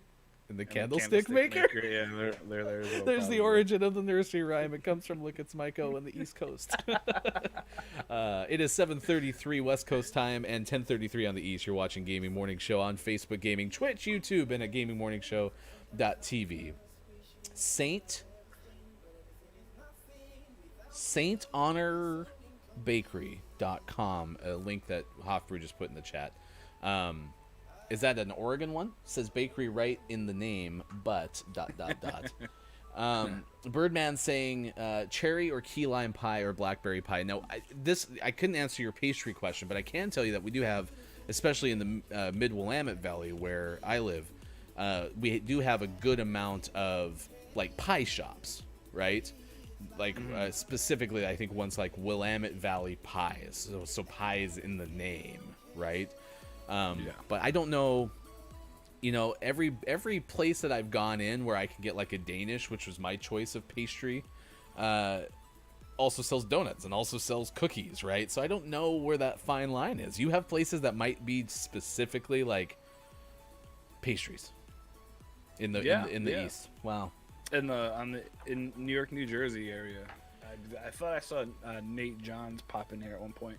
He's from out there, and he could speak to that too. They've got so many specific things that it's defined as it's one little, microcosm of a place where it's not like everything, it's one little bit of happiness. Hey, Nate Johns, thanks for the follow, and he does say, yeah, I might be here. ... There was no ... All right, well, let's give you our list of the day. So if you've never been here before, as we are trying to be a morning FM radio show that happens to play games, the games are the breaks, and these are our segments. And in the first segment of the 7 o'clock hour, we try to always have an interview, and it's usually closer to about 7:25. Without a guest, though, then we give you a top 10 list. And today being National Pastry Day, which we are asking you one simple question: what is the best pastry? We have top 10 pastries from around the world. Alyssa Perry's wrote this in 2018. It is from blog.busu.com. The Busu blog. Bussuu blog. It definitely has international flair. Like the top bar here says, I want to learn, and then there's a whole bunch of languages. So maybe they sell language learning software? I don't know. But what I do know is they have this list. So I'm going to give you some favorite pastries from around the world. Would love to know if you've tried any of these or if they sound good. So the first one is a Sonho from Brazil. And it already kind of looks a little bit more like... I can't remember the name of them, but they have like the little line of cream and then 2 puff pastries on top. Yeah, I don't know what that's It's called. on the tip of my tongue. Here, I'll include this in Discord so you can actually read this along with me, because otherwise this becomes incredibly hard for you. The challenge accepted. All right, pasting it in here so you can follow along with me as we go along. But 10 best pastries in the world. It's a dream translation in Portuguese. And as soon as you bite into one, according to the author, you'll know why. It's a type of donut filled with lots of custard and kind of covered in powdered sugar, but it looks more of like either a sandwich, or imagine if you cut like the Subway cut, not the old one they used to do on the top, but they just cut the bread in half. Side one. Almost looks like, like a side cut, like a hinge cut sandwich donut, which looks rude. Macaroon, that's what I think I was trying to remember. Oh. Yes. I've never had a macaroon, so no idea. Nate Johns 85, East Coast pastries and bagels in parentheses are fantastic. Nothing like that in the Midwest. And I do understand that like East Coast bagels hit differently. Like it's a whole different experience. So absolutely. All right, this one I've tried in the U.S. Mochi. Ooh, yes. Or mochi Yes. from Japan. Yep. It's like a rice cake outside with ice cream inside. Is that kind of what it is? Yeah, I think it's either, as it says here, it's either like a bean paste or something like ice cream. Yeah. I didn't like the ice cream experience. I haven't tried them with anything else. It just is one of those things where it's like, it wasn't bad. It just didn't add to the experience, right? Yeah. It doesn't. It's a weird texture to have in the middle of like a cookie, you know. Hofbrew's having a cow over. He's like, mochi is a pastry? What?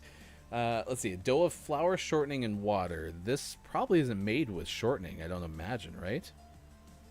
This is achieved by pounding short grain rice, which is then molded into whatever shape. I mean, I'm sure it has water involved.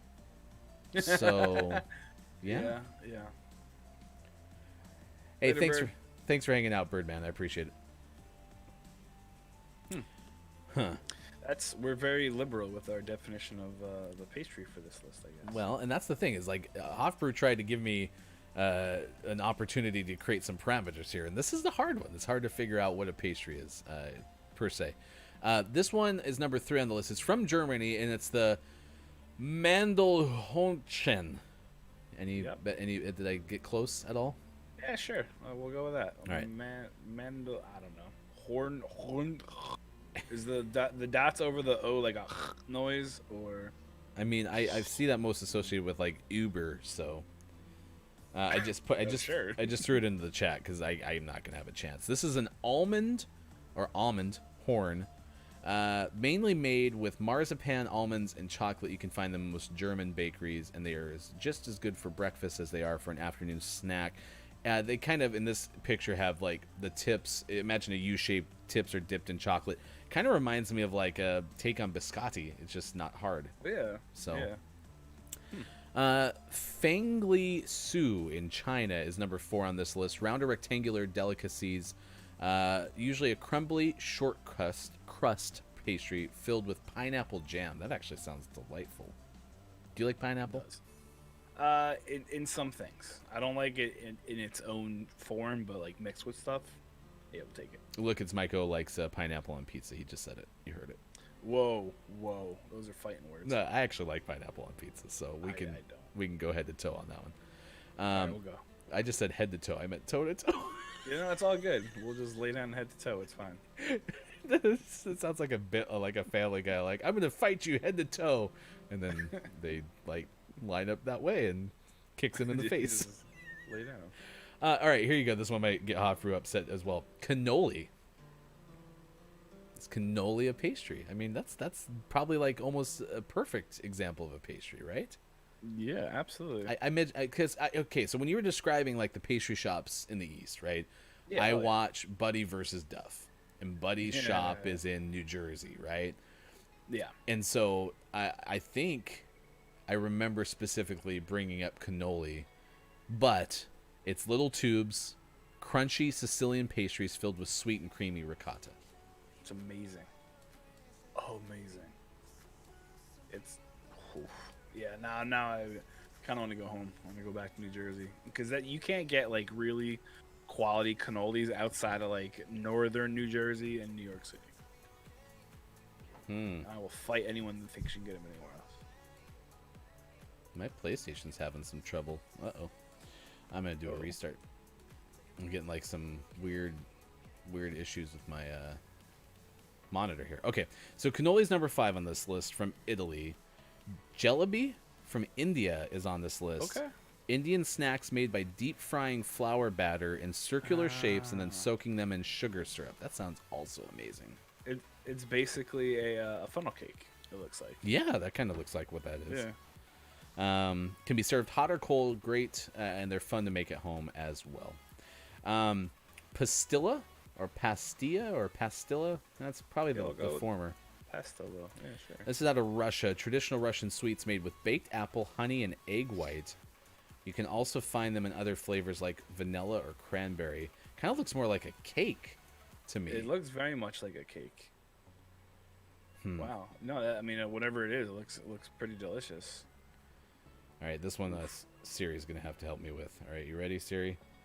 This is from Turkey. Kunif. What do you're saying knif? Kunif. Yeah, that's my guess. Kunif. Chunif, according to Siri. From Turkey, sweet meets savory, typical Turkish dessert made with dough and melted cheese in a sugar syrup. It is served hot with pistachios on top and often comes with clotted cream. What is it with pastry? People putting like cheese, like melted cheese. Like I don't think I could. I don't know if I'm down with that. Not gonna lie. You're not down with the sickness? Well, you're definitely not down with the cheese sickness. I would be interested in giving this one a go. It doesn't sound appetizing. The idea of clotted cream, that sounds a little out of my comfort zone. So anything with clotted in there, just not, no bueno. I got a sopapilla or sopapilla from Hofbrew, dessert at Casa Bonita, fried dough, and you could add honey to it as well. Gosh, sopapillas are amazing. Amazing. You should get one from Chevy's up in the Portland metro area. Ooh, that could They're be good. amazing. All right, and then we got churros from Spain. Churros, yeah, I'm on board. It's a winner. However you want to slice, dice, make them, yeah, let's go. And alfajor from Argentina. This kind of looks like a frosted Oreo. That's exactly what it looks like. Holy moly. Alfajores, typically from there, but also can be found. They were actually imported from Spain, according to the author of this list. Hispano-Arabic translation meaning the filling. These delicious treats consist of 2 cookies. Okay, I wasn't too far off. With a sweet filling, most often dulce de leche. They can be covered with powdered sugar, icing sugar, and other such things. Those look amazing. So basically, it's an Oreo cookie with a hard shell on the outside. Yeah, that's about what it is. Down with that. All right, Hofbrew's got to dip out for a second. We are sticking around with you on Gaming Morning Show. Let me throw this up in the chat. This is the list from the, what'd I say? Basu blog. Blog. Thanks to Elisa Paris for sharing that with us on Gaming Morning Show. This is a good topic. I mean, I think it shows like I wonder how long it would take you to maybe eat all of the pastries of the world. Like it would take a very long time. I mean, it would come to probably a pretty abrupt halt though once your arteries clog up and you explode. So, but nah, I don't know if I'm up for that challenge, but I will support you in any decisions that you make. We're hanging out with Look It's Mike O. The third season of the MNF Pod is coming out soon. You can follow MNF Pod on Twitter. That is Monsters and Friends. Give us a run of what this podcast is about. So you guys all heard of Bigfoot and Loch Ness and all those guys. They get all the glory and all the fame. There's a lot more monsters, legends, and lore out there that don't get the same amount of publicity as their cousins. So we're talking like the skunk ape of Florida, the Duerku of Ireland, which is an 8-foot murderous otter. How amazing is that? Or such things as like the Mongolian deathworm. So this podcast is to kind of let you know a little bit about what they are and just give them kind of their 15 minutes of fame. And maybe it'll grow into something even more. Who knows? It sounds like it's perfect for the foodie as well. I mean, you could be running around the country finding all these stories, and then have like a sidebar podcast that's like the perfect food to pair with your creature of with war. your monster. what goes best with an 8-foot murderous otter? Maybe it's cheese. 8-foot log of cheese. You gotta join my party again because I had to restart my machine. So we are gonna play another Call of Duty Black Ops Cold War multiplayer. What is your favorite game mode in here so far? We usually go with the traditional the TDM team deathmatch and the domination and kill confirmed. That's basically what we run. Okay. So someday I'll try zombies. I keep meaning to jump into the zombie world, but I never do. Well, maybe next time you can be on at the same time as Sean. Maybe we can do a zombies run. That could be kind of fun. So, like sin. All right, here's the AirPods Max case, an abomination. I'm gonna put this in the chat. We talked about this in the first hour, and this thing is from Caleb Booth of the Next Web. Although CNET, I found something on it from there too. It just looks like AirPods Max. They designed this beautiful, Apple-esque over-the-ear headphone set, and was like, "Oh God, we need to put it in something. Anyone got something?" And Tom runs in, and is like, "I got this bra." Try that. Threw it in there. I mean, it's just like these soft-sided case materials that go over the actual like ear parts of the headphones, but you carry it around using the headband of the earphones. It's very bizarre. It's like a purse. It looks like a headphone purse. So that you could double as a bra or some sleeping mask, or there for support, right? I mean, many times the writers don't write the headlines, but Gail Fashionbauer Cooper of CNET had the headline, "Apple AirPods Max have a case that could double as a bra." That's exactly what it looks like. I don't know if you were still around when Sean shared his hypothesis, but I kind of can see this happening where it's, well, what Apple's probably doing is say, hey, enjoy this case that comes with your AirPods Max, or for $175 you can get the hard-sided case that it fits into. That also probably charges it. They would never do that. No, not Apple. That would be terrible and misleading and capitalistic. I don't know. So that's what we're talking about this morning. Alfred Molina is reprising his role as Doc Ock in Spider-Man 3 with Tom Holland. Spider-Man 3 too, because there was already one Spider-Man 3, right? Oh, it could be. It could. Yeah, it just flashed out again. It's either my PlayStation itself or it's the splitter, and that's a little concerning. Good thing my PlayStation 5's on pre-order. It's not on pre-order. I'll say, is it really? That'd be cool. Oof. See, yeah, it's even affecting the stream, which I was not hopeful for. Okay, stand by. I'll be right back. You keep playing. Yeah. Just make sure I don't die, okay? Where are you? I don't know. Just make sure I don't die. Sounds good. Don't die, don't cry for me, Argentina. The truth is I never loved you. So yeah, there's some exciting things coming on down the pipe with the whole Marvel thing.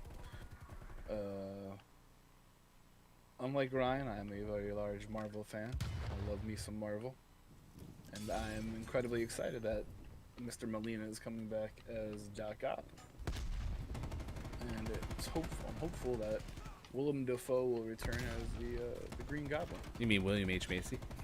Yeah, William H. Mason. Oh. The beige Goblin. Oh, we got a knifer. Watch out. Oh, All right. Knifers. I reset the splitter, and hopefully that makes sure things feel better. Up to our right.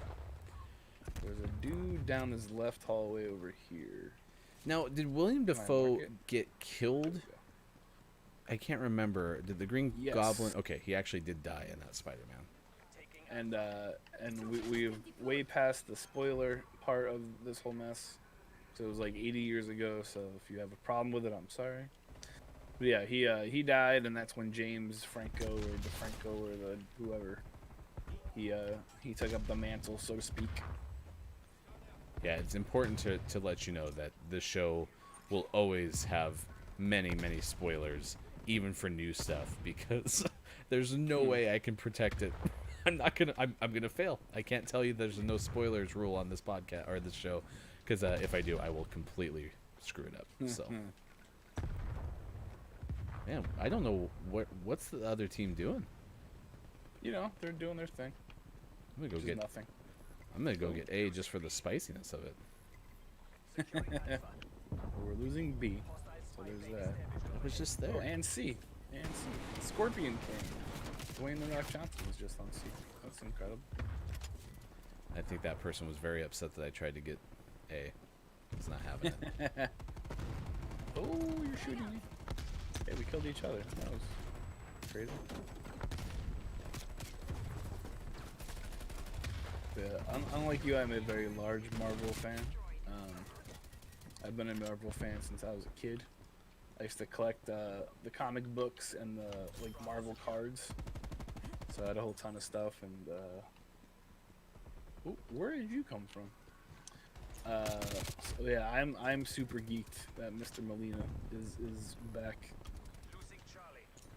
Well, and that kind of was my point. Was like I enjoyed that villain, not knowing anything more than, hey, in this movie, this guy is playing Dr. Octopus, and that is a bad guy in Spider-Man, and this guy is the person who is cast to play it. Because I don't know enough about the Marvel universe, and that's not Marvel's fault. That's my fault. I never got into comic books early, and my first Spider-Man movie was the one with Tobey Maguire, and I didn't love it, and so I probably grouped the rest of the superhero movies into that. So yeah, which I get. Well, I can understand that. If that is your first experience, I feel like it would definitely turn me off as well. So who was the villain in the first Tobey Maguire Spider-Man? Was that Green Goblin?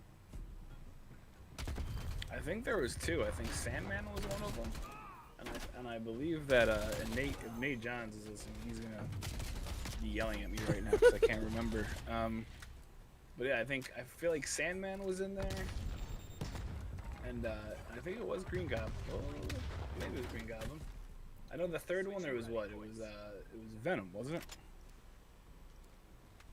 Man, sorry Nate, don't hate me. Sandman was the third Tobey Maguire one. Tobey Maguire got a third movie? Yep, sure did. Man. It's sad. It was really bad.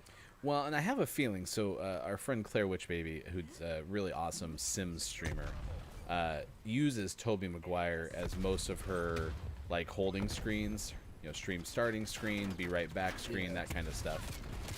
And so I'm going to feel badly too if I'm offending Claire as well.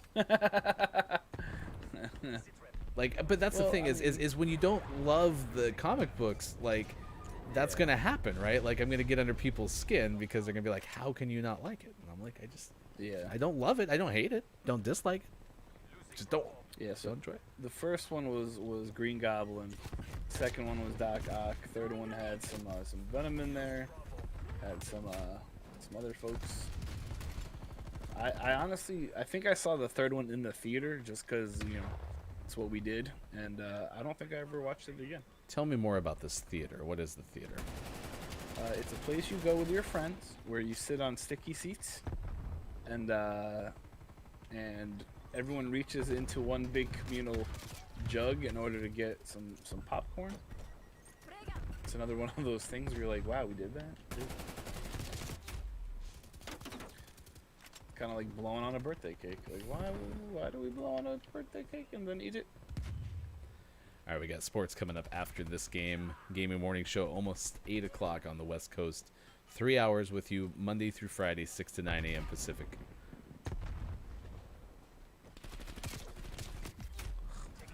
The bridge, right side bridge. It's like a bridge over troubled B. Bridge over troubled B. I will let you down. Oh, hey, we're under the little Mabobber guy. Over on the right, he's on that little pathway. I do have to tell you something, that I was fed up with Apex for a very long time. Oh. And I bring that up to tell you that I had switched to COD. We were playing Call of Duty Modern Warfare, and I love the fact that I could use the same weapon every single time I went into Warzone. And now I'm getting peeved because I haven't taken the time to do my loadouts for this game yet. I mean, repeatedly have just not finished the task.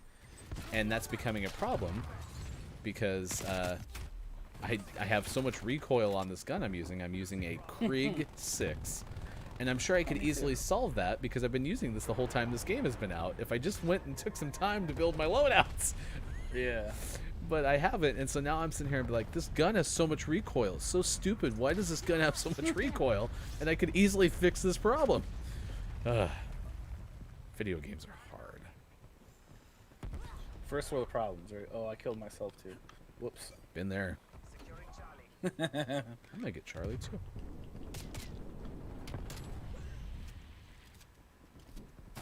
Wow. Nah, I've just recently started using the Krieg as well. I maxed out my AK and figured I'll go on to another one.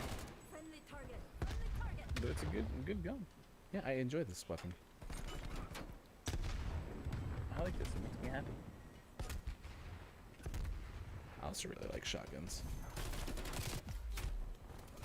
I do need to get this. I'm using a Gallo SA-12, and I do need to get it so that it has a faster reload. And I don't know if that's possible, but I'm assuming it is. Oh, that was a horrible trophy. I would assume there's like perks in there and stuff that would do that, but I don't really know, I guess. Dave Batista. Is that awesome Batista? Okay. Oh. Hamo Beast just killed us. We were killed by a pastry. That's what I'm assuming. Well, was it made with dough and flour and I don't remember what the parameters were for a pastry. I think it's dough, flour, and lard, maybe. I don't know. Well, the other day was lard day.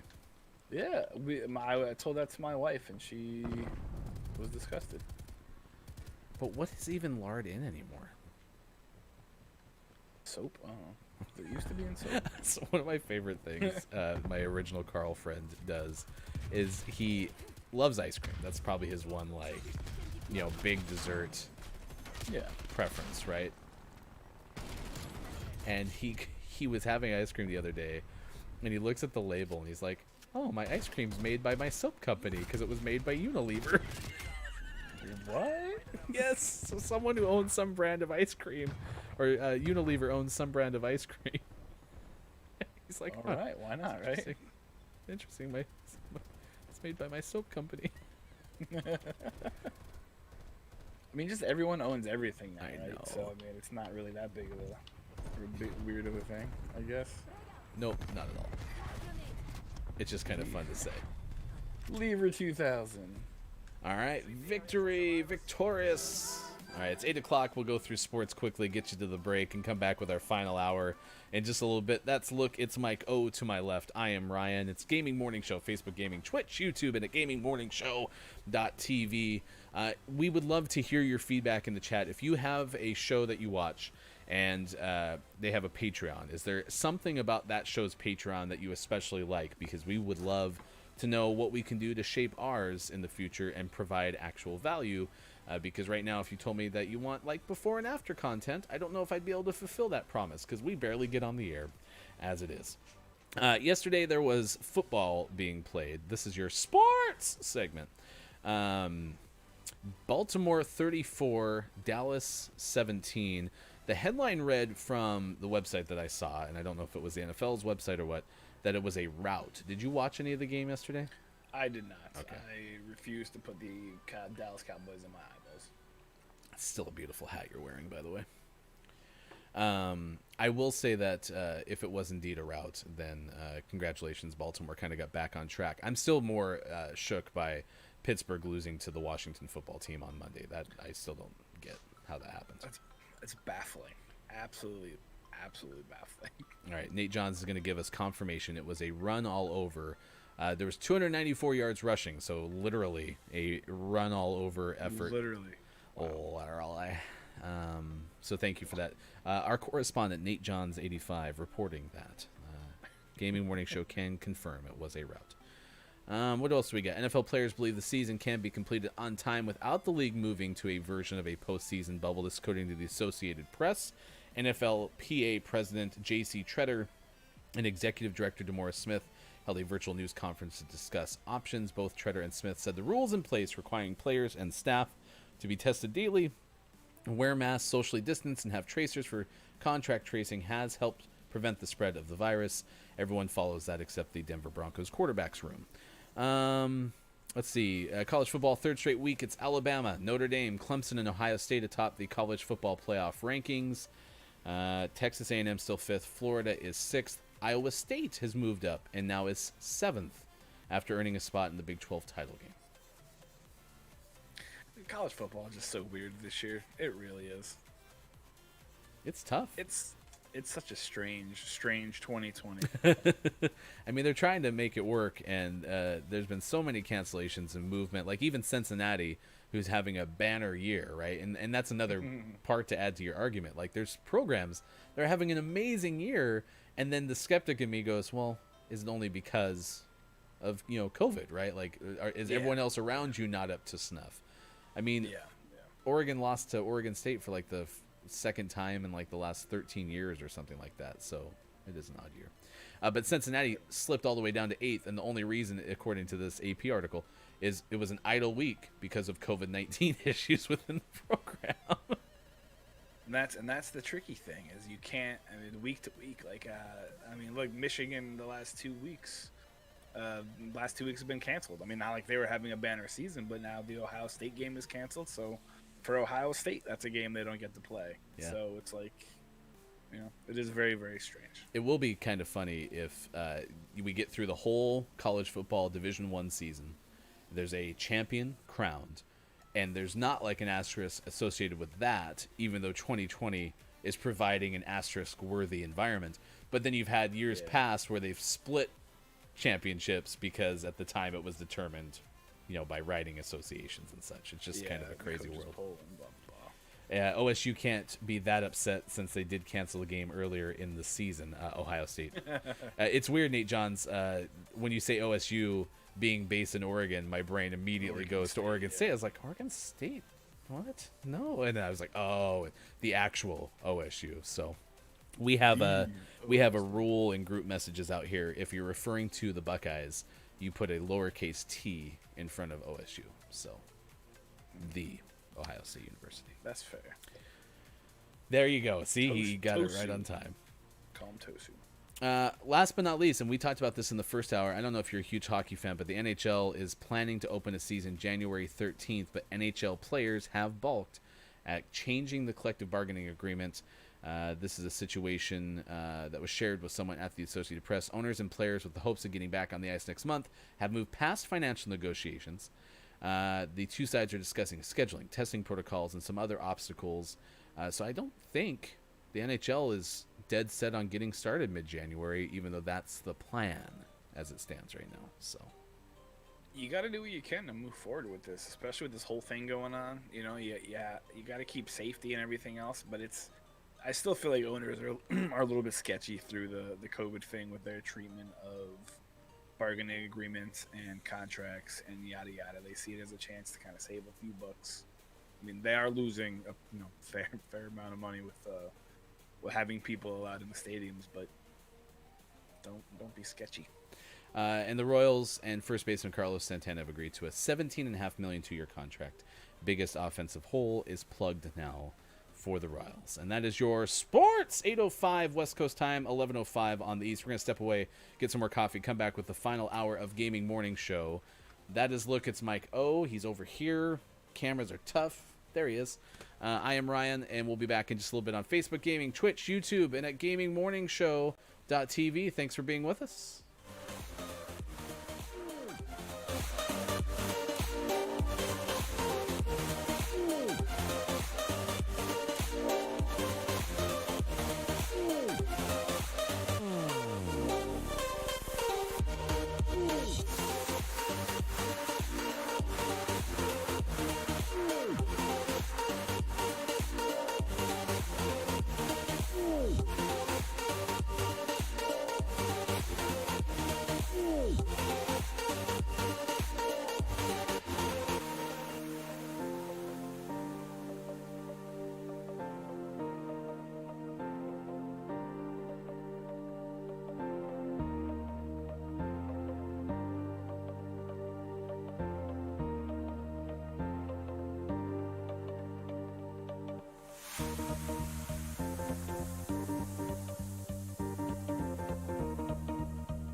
Morning Gamer, it is 8:13. Thanks for being with us. Gaming Morning Show continues on Wednesday, December 9th, 2020. I am Ryan, that is Look, it's Mike O. Thanks for being with us wherever you may be. You can follow us on Twitter at WatchGMS.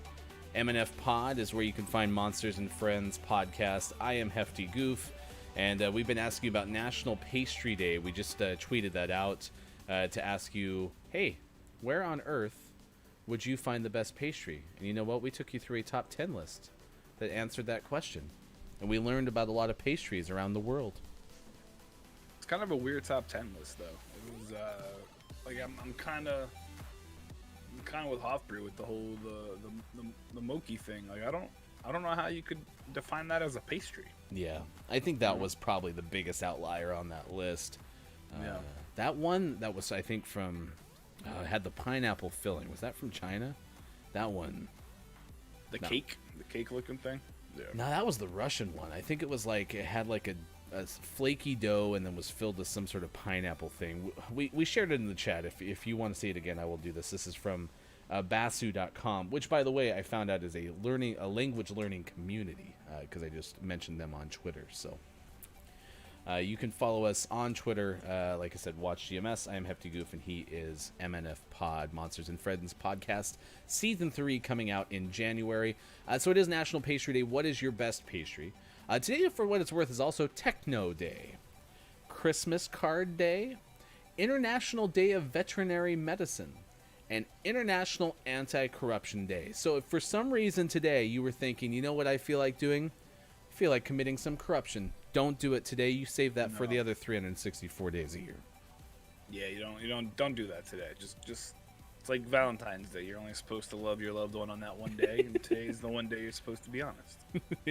I guess. Only if you're a greeting card company to save it for Valentine's Day. Never tell the person you're with that you love them except on Valentine's Day. Damn it, and do it through the written word. And buy one of those cards that sings, because then they're like $17. That's how you do it. There's nothing says I love you more than you are my sunshine in card form. There's a really fun movie, 500 Days of Summer, and it's got Joseph Gordon-Levitt and Zooey Deschanel, and he is a greeting card writer. And I actually always thought that would be a very interesting job, because at some point you got to run out, right?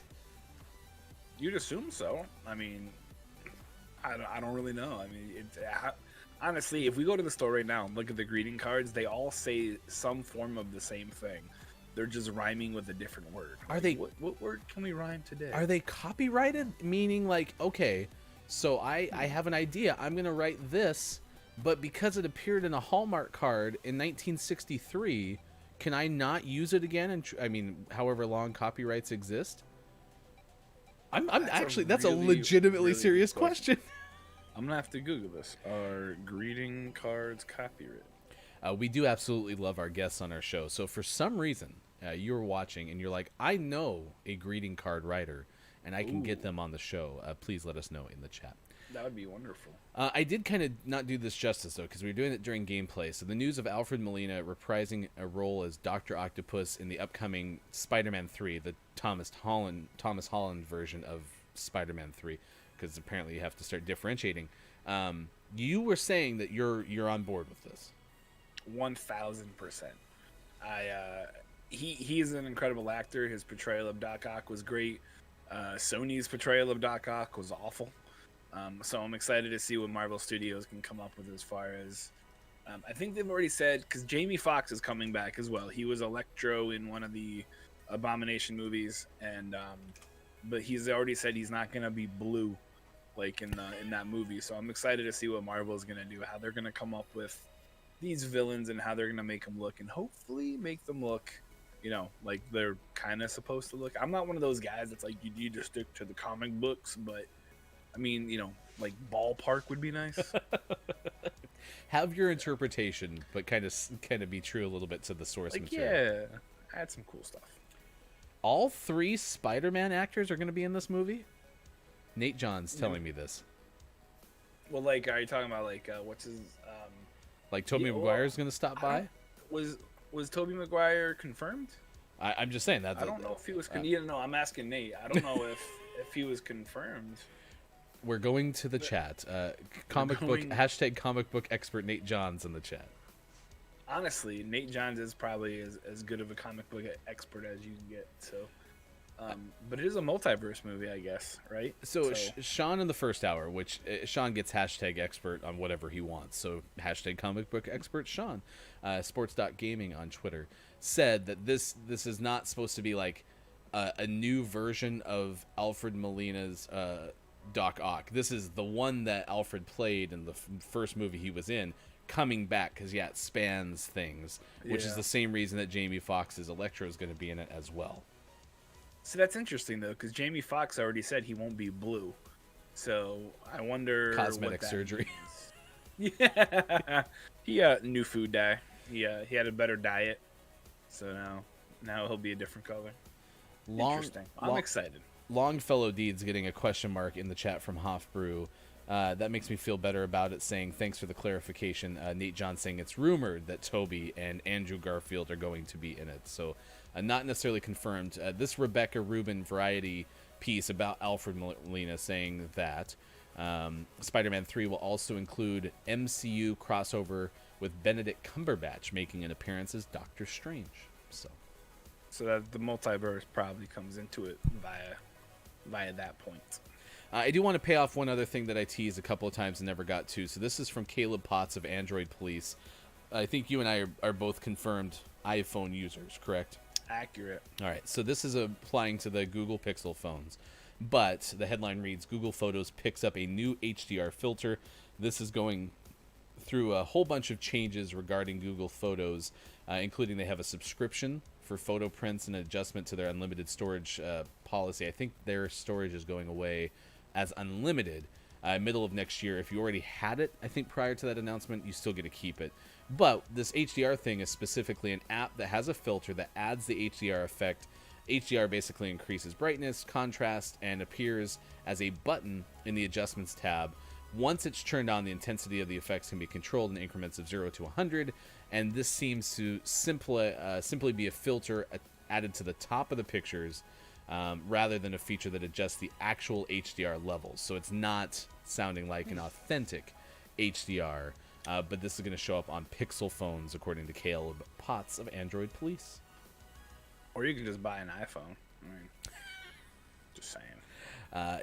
I think it's just going to continue to go back and forth. Pixel's going to show up and say, we got the best camera. And then iPhone's going to make the iPhone 13, 17, ready 30 for blue 42 hot, and that's going to come out. And just going to be back and forth constantly. This is the life we live. 8 cameras. The entire back will just be filled with cameras. Yeah, it'll be great. It'll be wonderful. Oh, we have Charlie Cox of Daredevil, or The Daredevil, is also rumored to be in the movie. So, man, don't mess with me like that. This Spider-Man movie is just going to have everyone. It's going to be like the end game of Spider-Man. It's going to have to be like 14 hours long. Like, not that I wouldn't watch 14 hours of Spider-Man, but I'm not saying I won't, but I'm saying I will. Interesting. We had some birthdays today. John Malkovich turns 67. Bo Bridges is 79. Simon Helberg 40. Michaela Maroney turns 24. Eric Bledsoe of the now Pelicans 31. And PNB Rock turns 29. Today was also the birthday of Red Fox, who played the starring role in Sanford and Son. I was mentioning John Malkovich. Are you a thumbs up or thumbs down on John? I love John Malkovich. He is a national treasure that needs to be protected at all costs. Ooh, a Ben Affleck reprise? Question mark from Hofbrew? One of my favorite things to watch on YouTube is when they have, it's either GQ or Variety or Vanity Fair or any of these magazines, and they now have actors sit down and do like 30 to 40 minute long detailed looks into their career. And Ben's was interesting because it talked about his Batman time, and he's like, happy I did it. I don't think he ever really loved doing it. Which is sad because I honestly think so Michael Keaton is my number one. Amen. He's always, and I think Batfleck was up there quite a bit. If you're looking at like the the true to the comic book kind of thing, Batfleck works. Batfleck. Yeah. That's so good. So good. I don't know. I think he had a love-hate relationship. I can't remember which one it was, whether it was the Justice League or Batman versus Superman. But one of those two, he definitely didn't enjoy doing as much. Batman as the versus Superman was probably, but Justice League I thought was pretty great. Martha. So I'm gonna get that man a lozenge. Why did you say that name? One of my favorite moments on stream, by the way, was watching Lupo play Among Us with a variety of people, including, for what it's worth, Frisk, who is one of my favorite streamers on Twitch. Plays a lot of Dead by Daylight and has an amazing voice. But he was playing with Corpse, who, if you've watched any Among Us, Corpse husband has like my favorite thing that Lupo said to the with Corpse is he tweeted a smiley face and had 400,000 likes. Like, it's just instant recognition if you were in a Corpse video. But Corpse has this really baritone-rich voice. And Dr. Lupo was trying to get people to pick. He's like, Corpse, there's only one way to settle this. You have to say, "Where's Rachel?" or something like that. I don't remember what the line was. And it was hilarious. But yeah, if Batman to get cast, I'm interested to see, like, Robert Pattinson. Does he go into the Christian Bale? Can he? I don't know. Does he have to do, like, is it like a Batman prerequisite now? They're like, all right, do the gravelly one. That's like, what I'm wondering. Like, when you do first get cast, what is it? The CSA or whoever does that? Like, it's like need not apply unless you can do this voice. I can see Robert Pattinson trying to, like, do it normally and then, like, yelling at him. Like, no, do it like this. Well, and the difference I don't want to. is like, I feel like I'm being disingenuous to Corpse husband too, because he doesn't have the gravelly voice. He's just got the deepest, richest voice. It sounds so good. I'm so jealous. So I think I've shared this on stream before, but I had my 5-year-old, we were driving around, and he's like, "Dad, I just saw the word Ram on the back of a truck," because there's a restaurant in our area that we eat at called Ram Brewing. And it looks very similar. Like, the typeface is very similar to that of Ram Trucks. And so I told him, I was like, "Oh, no, that's Ram Trucks, buddy. But whenever you say that one, you have to say it with a low voice." So he looks at me, he goes, "What?" I was like, "You have to be like, Ram Trucks." And so the other day he looked at me, he's like, "Dad, do I got a deep voice?" And I was like, "I don't know." He goes, "I'll try. Ram Trucks." I was like, "Oh, I love it so much, kid." And then I was like, "Okay, now say Chevy Silverado. Ford F-150. Teaching the kid to say random things. Yep. Well, that's kind of your right as a parent, though, right? Like, I always joked with my wife that I was gonna teach my daughter, like, the wrong words for things. So like a telephone is a banana, you know. But Well, it is. Haven't you ever seen Banana Phone? do banana phone. Do Banana Phone. Yeah, I had a friend who said that his uncles, when he was in elementary school, taught him to spell apple. F-U-C. Yeah. So I don't know if you went that extreme with that ability, but Yeah. That's a rough one. Eesh. Kids' minds are so young and fragile, though. You can do some really funny things. Nintendo Nerds is now mad, saying, "If Banana Phone's stuck in my head the whole day, it's my fault." Nate John's 5-year-old taught 5-year-old to say "bazinga" when he plays a joke on somebody. Also says "challenge is accepted." That's so good. I had a goal, so, you know, I'm a big Broncos fan, a season ticket holder and all that jazz. Oh, dude, don't assassinate me on stream. Oh, no. Oh, and there's a replay. Oh, god damn. Dream sniper. No, but just, I don't like that, especially because it's one of the ones that involves the throat, which is kind of in my, like, top, like, 3 ways not to die. Like, ugh. What the hell were we talking about? Curiosity. Before that happened? What's in your, like, Drowning. What's one of your happy ways to die? Well, I didn't get that far down the list because I didn't want Oh,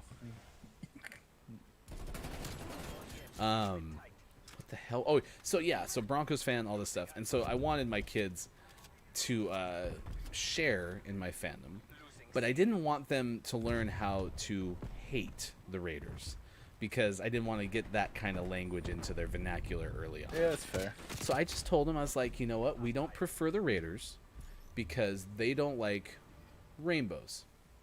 They don't like squares or circles or triangles. So I was just trying to convince them that they don't like, very unhateable things. Yeah. Like Yeah. I haven't met anyone who's like, you know what? I just really dislike rainbows. It's never happened to me before. So Yeah. I was just trying to get them to say things that were fairly harmless, and as evidence as to why we just don't root for the Raiders. So, friendly sports rivalry things. Yeah. Unfortunately, my 8-year-old is really receptive to a lot of stuff, and I thought I had a really good filter, and I apparently don't. And she was walking up the stairs one day, and she like tripped or something, and she goes off. And my wife heard it, and she was like, "What did you just say?"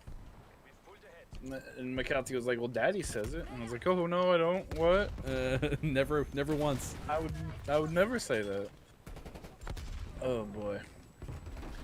But I always think it's funny when kids are like, they just listen to what you say, and you feel really stupid for.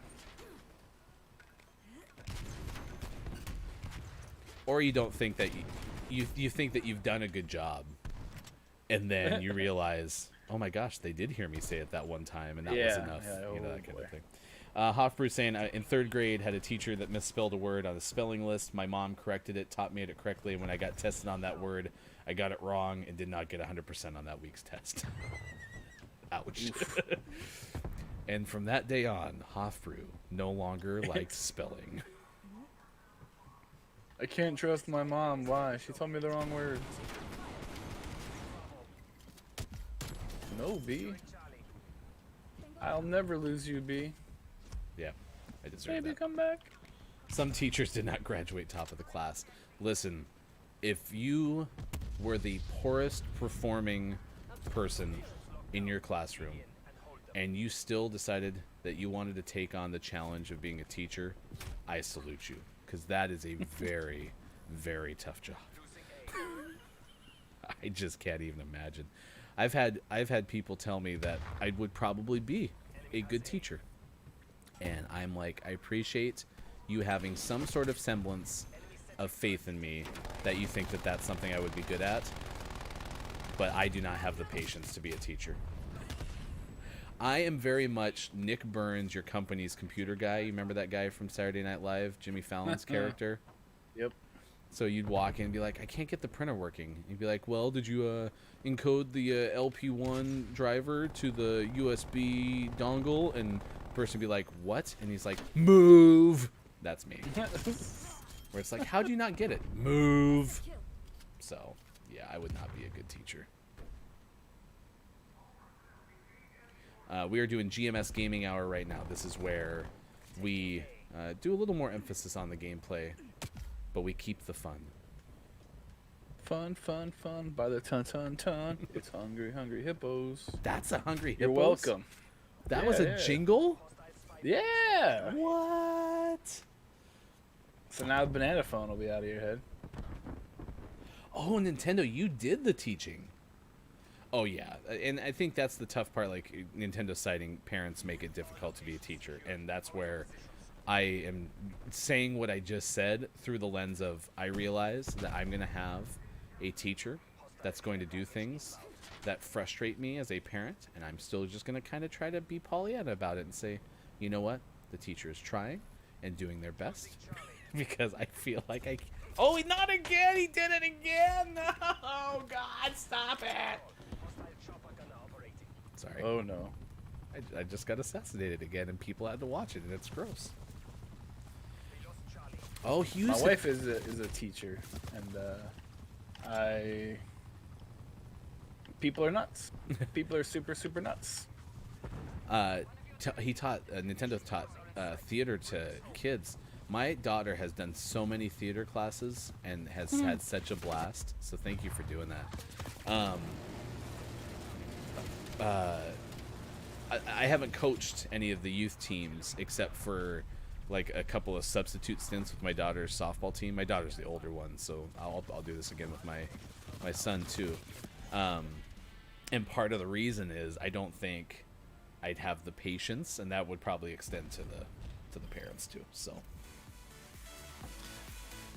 They get a little overwhelming sometimes. I've read some of the emails and looked at some of the messages, and yeah, it's the whole my child's failing. Why aren't you helping them? Like, well, because I haven't turned in anything since September.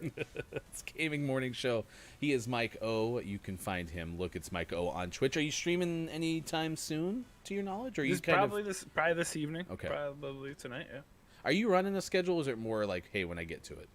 It's usually it's kind of a hey when I get to it, but it's also usually it's like 9 to 11 Sunday through Thursday, and then 9:30 until I fall asleep Saturday and Sunday. Until I fall asleep. Which is why some of Look It's Mike O's streams last 12 hours, because 8 of it's him going. You're gonna get TOS because you're not supposed to sleep on stream anymore. Well, I'm not. I don't sleep. I rest. I'm waiting. I'm resting my eyes. I'm just waiting until the time moves. No big deal. Everything is fine. Don't worry about it. All right, we're going to play some community games right now on Gaming Morning Show. Google Feud is today's choice. We have a multiple choice listing of different Google Feud real autocomplete searches. So we need your help. We're going to put these in the chat and ask you to help us figure out what people were actually searching for on Google.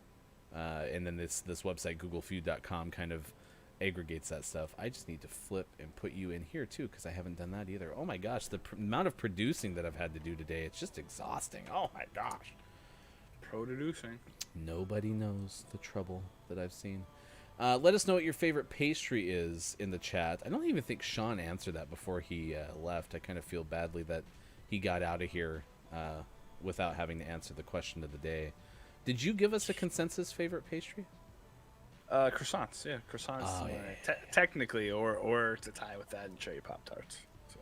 Ooh, with the frosting. Yeah. Yes, of the fruit flavored Pop-Tarts, I'm with you, by the way, for sure. I like the cherry ones quite a bit. So I might have to go to Walmart later and get yourself some cherry Pop-Tarts. Yeah.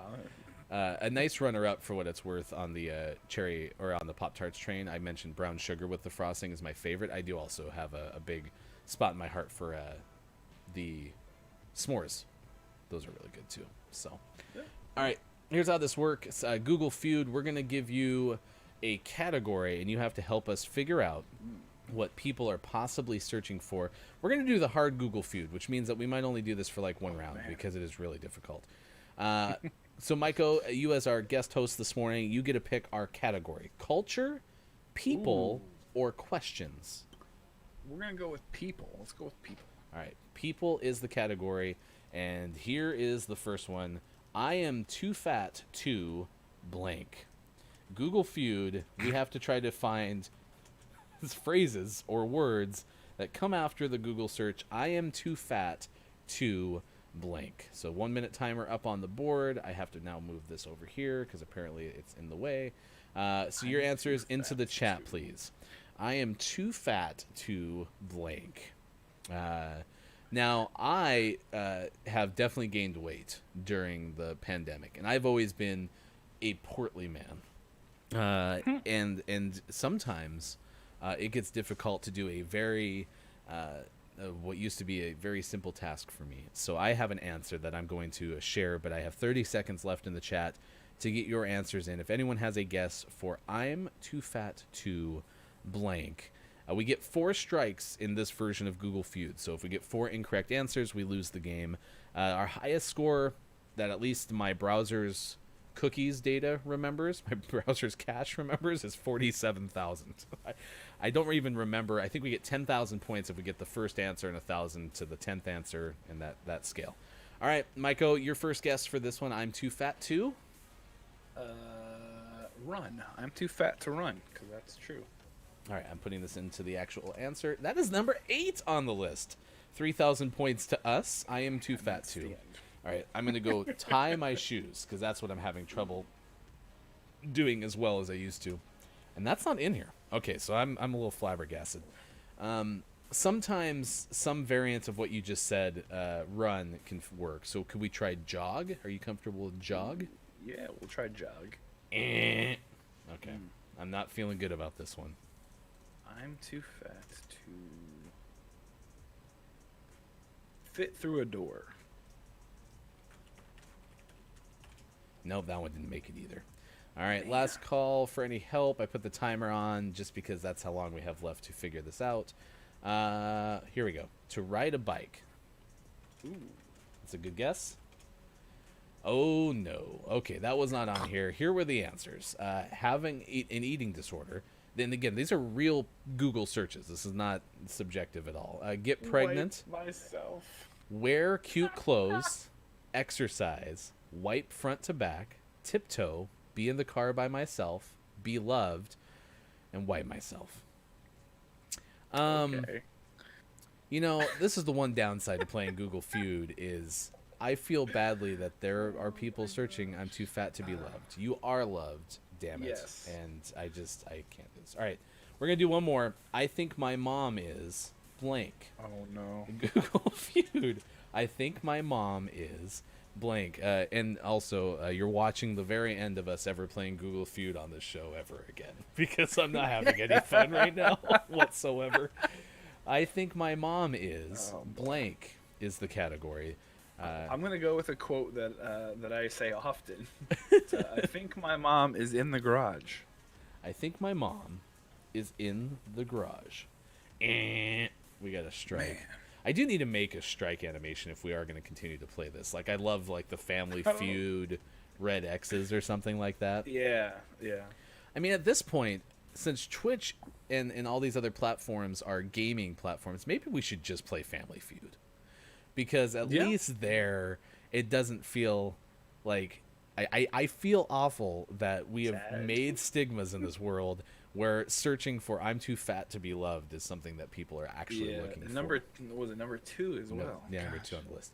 All right, I think my mom... I'm going to go my mom is an alien because that reminds me of like some of my favorite like youth fiction.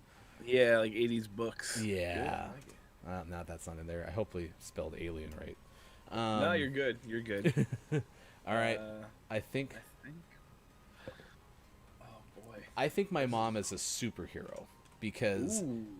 young kids, my 9-year-old might type that into a Google search. All right. It's got to be some like really messed up stuff in there, right? Like I think my mom is looking through my phone. Cuz that's the kind of stuff Dying. my kids would say. Mentally ill. Gosh. Cheating on my dad. Autistic. A covert narcissist. Schizophrenic. Depressed, pregnant, jealous of me, bipolar. And that you just watched was the last time we played Google Feud on Gaming Morning Show. This is supposed to be a happy place. That was too real. I support that decision. Oh my gosh. It was fun while it lasted. Maybe we'll go back to trivia as we've done in the past on this show. Oh my gosh. It is now 8:41 West Coast time and 8:41 West Coast time and 8:41. Oh, I got stuck. Sorry. 11:41 on the East Coast. Coming up, we'll have our Gaming Morning Show, Morning Gaming Renews. We take a look at the top gaming headlines of the day. That is Look, It's Mike O. You can follow him on Twitch. I should load your title really quick. I'm going to do that because I've been doing other production means today on the show. So, for what it's worth, Nintendo, if you do end up co-hosting sometime during your break, I do have yours ready to go as well. So I'm pretty excited about that. Let's see. Where you at? That's Twitter. This one is Twitch. There we go. And that is my go. Cool. I hit that.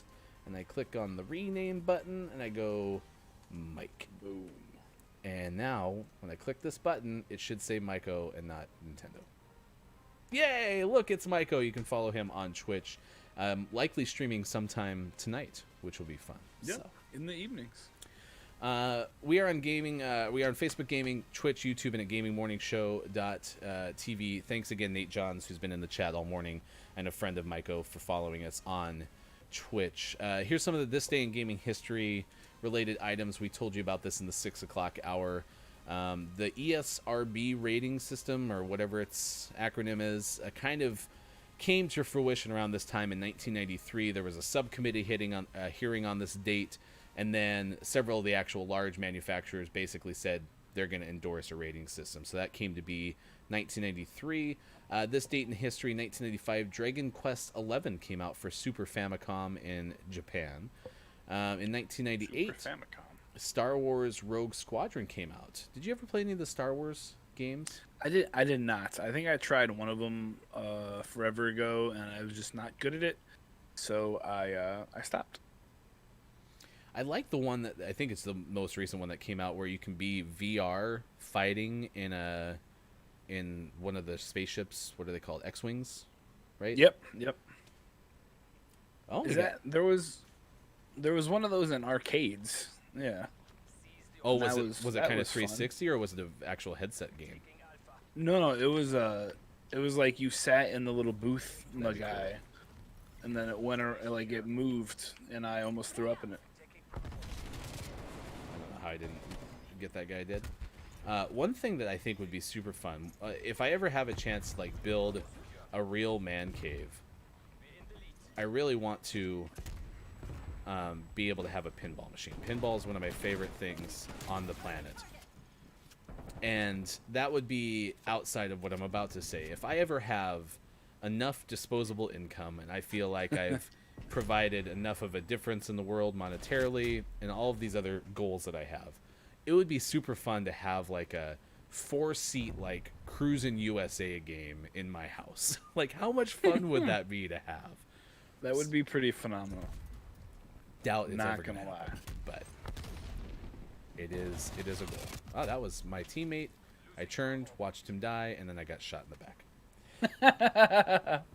Nate John's telling me those games are awesome. I assume that's the Star Wars. Nintendo Nerd saying Star Wars Squadrons. That's the new one that came out recently. Looks hella cool. Squadrons came out earlier this year. Seems to be a spiritual successor to Rogue Squadron. Oh, so they're kind of related, which I definitely knew, but thank you, Nate Johns, for confirming. So is Squadron like a flying game, or is it just happens to be a name of like a bunch of people play? I'm going to defer. Anyone can answer. Yeah, that, I'm going to no defer. idea, yeah. But based on watching Darkness429 on Facebook play Squadrons, and I think Lady Lecta on Twitch plays it too, it looks like the X-Wing thing is just part of the game, right? Oh, no, it is. It's full piloting. I was wrong. So I thought like it had a different part to it. So... Do you enjoy piloting games, or you do that? Because I cannot do it. I've tried. You've tried it and just not enjoyed it? I can't. I just can't do it. I don't know why. I'm interested in playing more of them, especially in the VR, because I like that experience. Like, I was watching someone play it, and being able to like look over my right shoulder and see something because I'm playing it that way. So the immersiveness would be fun. For what it's worth, I did like Star Fox, which is probably not, exactly what you're suggesting. Yeah.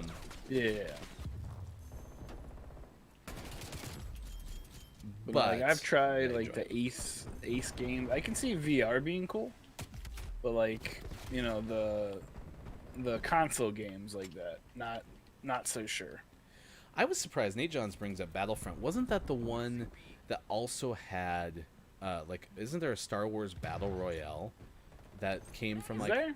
I thought so. Because I'm surprised if that's the case that just didn't take off. I mean, that seems like a natural no-brainer. I mean, there's the Mandalorian's in the new Fortnite. True. I know that much.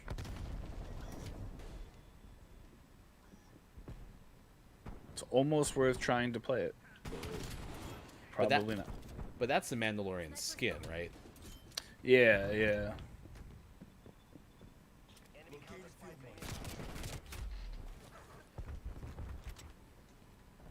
Oh, I got shot in the back. Yeah, Star Wars. I've seen that like Fortnite had like stormtroopers originally. Couldn't you be Darth Vader in one iteration? I want to say. Probably. Ooh.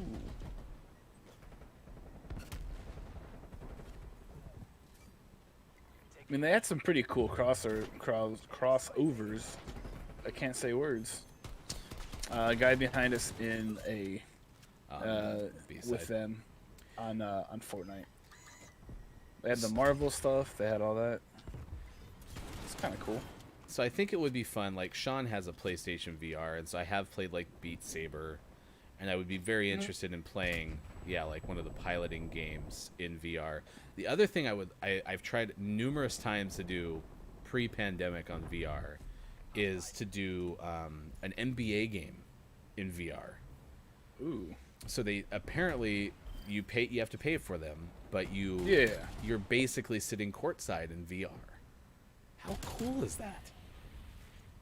Like for a legit game. Yep, Or they like have a couple of different providers, and for the purposes of PlayStation VR, when I was looking at it, they had fewer games available for that than they did for some other systems. But there was one time that I legitimately scheduled it out. I was like, Sean, I'm going to be at your house Monday night at 8:00, and I'm going to watch a game. And then it was like one of those times where it's like something actually unreschedulable happened, and so he couldn't have me come over at that time. And and since that time, we just have never been able to make it happen. So if I ever have a chance to get like a VR headset or something, that's one of the first things I want to try, because it seems like it'd be so much fun. Well, I saw, and it's not entirely the same, but like the WWF or WWE, sorry, they had for a while. I don't know if they still do it, but they had a thing where you like could watch in VR via like the turnbuckle and right next to the ring, and I mean it's a neat idea. I would probably pay for it, you know, if I had the ability to. The World Wildlife Fund had no, I'm just kidding. That was that. So you could watch, you know, like reindeer. No. You could watch people donate. That's what you watch in VR. I want to know how long Vince McMahon fought that, and I'm sure Wikipedia could tell me, because they finally like succumbed to that in like late 90s. Is when they finally changed the name, because the WWF, I think, fought the World Wildlife Fund forever. Oh yeah, tooth and nail. Yeah.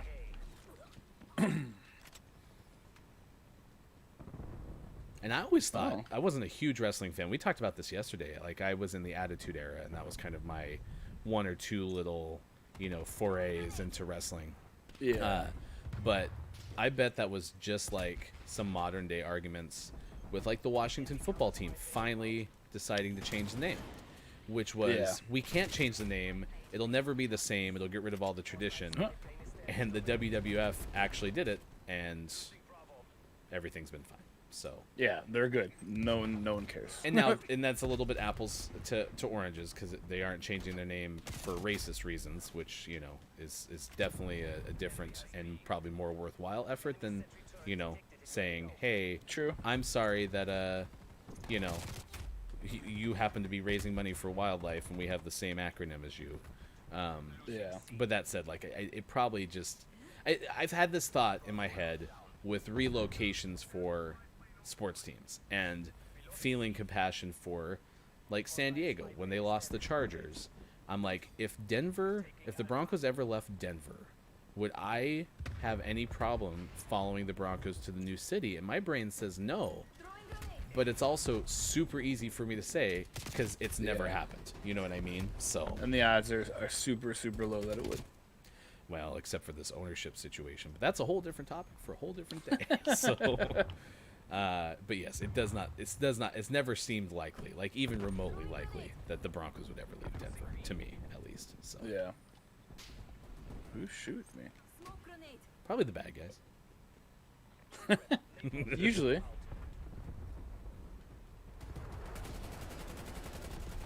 This guy's name is Sweaty. I appreciate his honesty.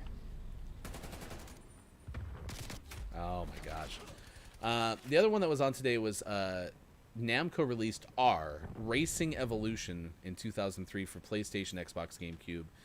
The GameCube version is Pac-Man Versus, which uses a link cable for players to play part of the game on the Game Boy Advance. So Namco, being, I think, the rights holder to the Pac-Man franchise, they must have had an integration or something like that, which would have been kind of cool. This is according to kpolson.com. So. Oh no. And when I first, so I had a PSP. I bought a PSP because I, at the time, was not playing video games because I was never home. And I was like, I want one that I could take to work and play games that way. And I had it, and the cool thing that Madden had back in the day was this ability to kind of offload your week's game from your PlayStation 3 and load it onto your PSP. You could play it and then have the result imported back into your PlayStation 3. Wow. And I always thought that was kind of cool. I had a Sega Game Gear. I did too. That's about where my stuff ended. Real question. How big do you think the Game Gear's video game screen was? How big? Yeah. Like in inches? Yeah, or roughly, like, give me an equivalency. Maybe a little bit smaller than my iPhone. I have an iPhone 11, so like 5 inches. And are you talking 4? like if I were to flip my iPhone widthwise? Yeah. That thing was probably just slightly bigger than a $50. Can you believe that? No, I don't actually. And I think part of the reason I thought it was so much bigger was because it was horizontally oriented. Yeah. Whereas the Game Boy, which probably had a very similar size screen to the Game Gear, was vertically oriented. Look it up right now on stream. Google Game Gear, and you'll be amazed how small that screen was. Because I would have thought the same thing. I thought it was closer to like a PSP.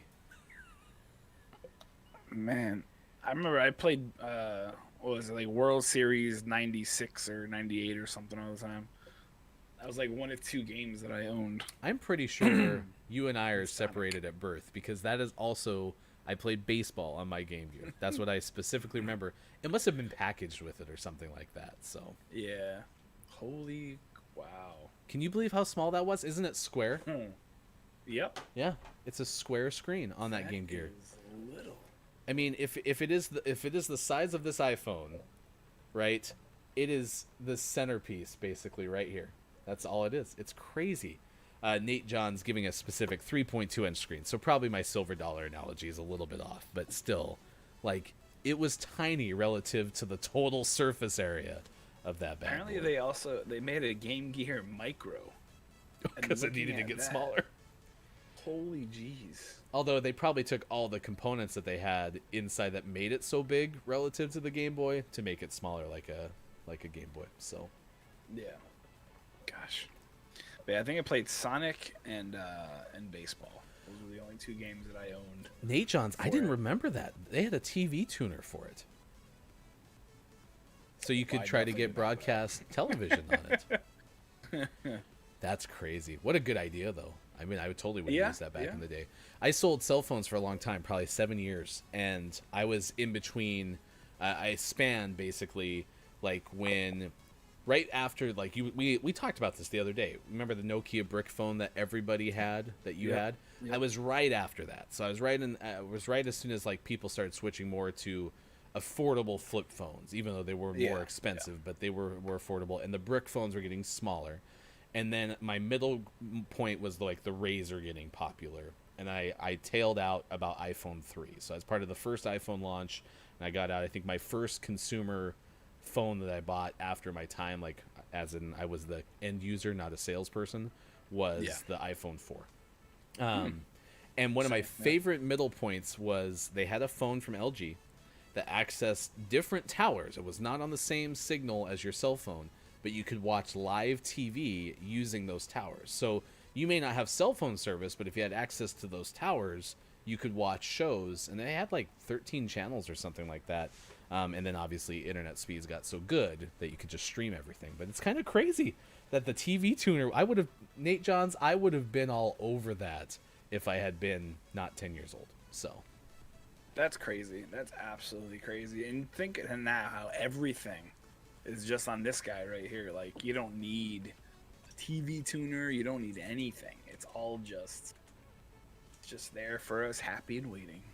all right, let's do your gaming morning show, morning gaming re-news, and get out of here on this Wednesday, December 9th, 2020. The Game Awards are tomorrow. There is a loose possibility, and anyone who wants to join us, let me know, because we can use Restream Studio for this, which actually be a really fun application of it for what it's worth. We might do us drinking our beers that we're behind on because of the beer advent calendar and Sean and me not being in the same place. We might do that whilst streaming the Game Awards tomorrow. So if anyone's interested in that, let us know. But they are tomorrow, and IGN has a preview of what is coming your way tomorrow with that. So Sean shared that in the first hour. What else? YouTube's biggest gaming videos of 2020 are out, and there's one that is particularly fishy. If you read this Polygon article, the synopsis that I got from Sean was there's one video that's in that top list, and no one has a clue why anyone's watching it, but apparently it's moving up the rankings. And last but not least, in the world of video game events, a luxury brand held its runway show virtually within a video game and some ancillary things as well, much like Fortnite's had Marshmello concerts and Travis Scott concerts and such, which honestly I'm still a big fan of. I think that's such an amazing way to integrate real life into video games. So Absolutely, they should do like a Rammstein one in Call of Duty. Yeah, I'd watch that kind of. I'd be on board. Rammstein, isn't that a band? Yeah, they're the Du Hast. I'm sure they have other music, but that's the only one I know. And our name of the morning was "Do Not Feed the Monkeys," out today from Xbox, or for Xbox One, from Fictorama on Twitter. You can follow them, and we also are Watch GMS. We put their retweet up as well. That's how you can follow us, is Watch GMS on Twitter. It's not "Don't feed the monkeys," by the way. It is "Do not feed the monkeys." So they're serious. Yes, there's no do not. No belief in contractions on that side. All right, Nate Johns, Hoff Brew, Big, Birdman, Nintendo Nerds, everyone who was active in the chat today, thanks so much for hanging out with us.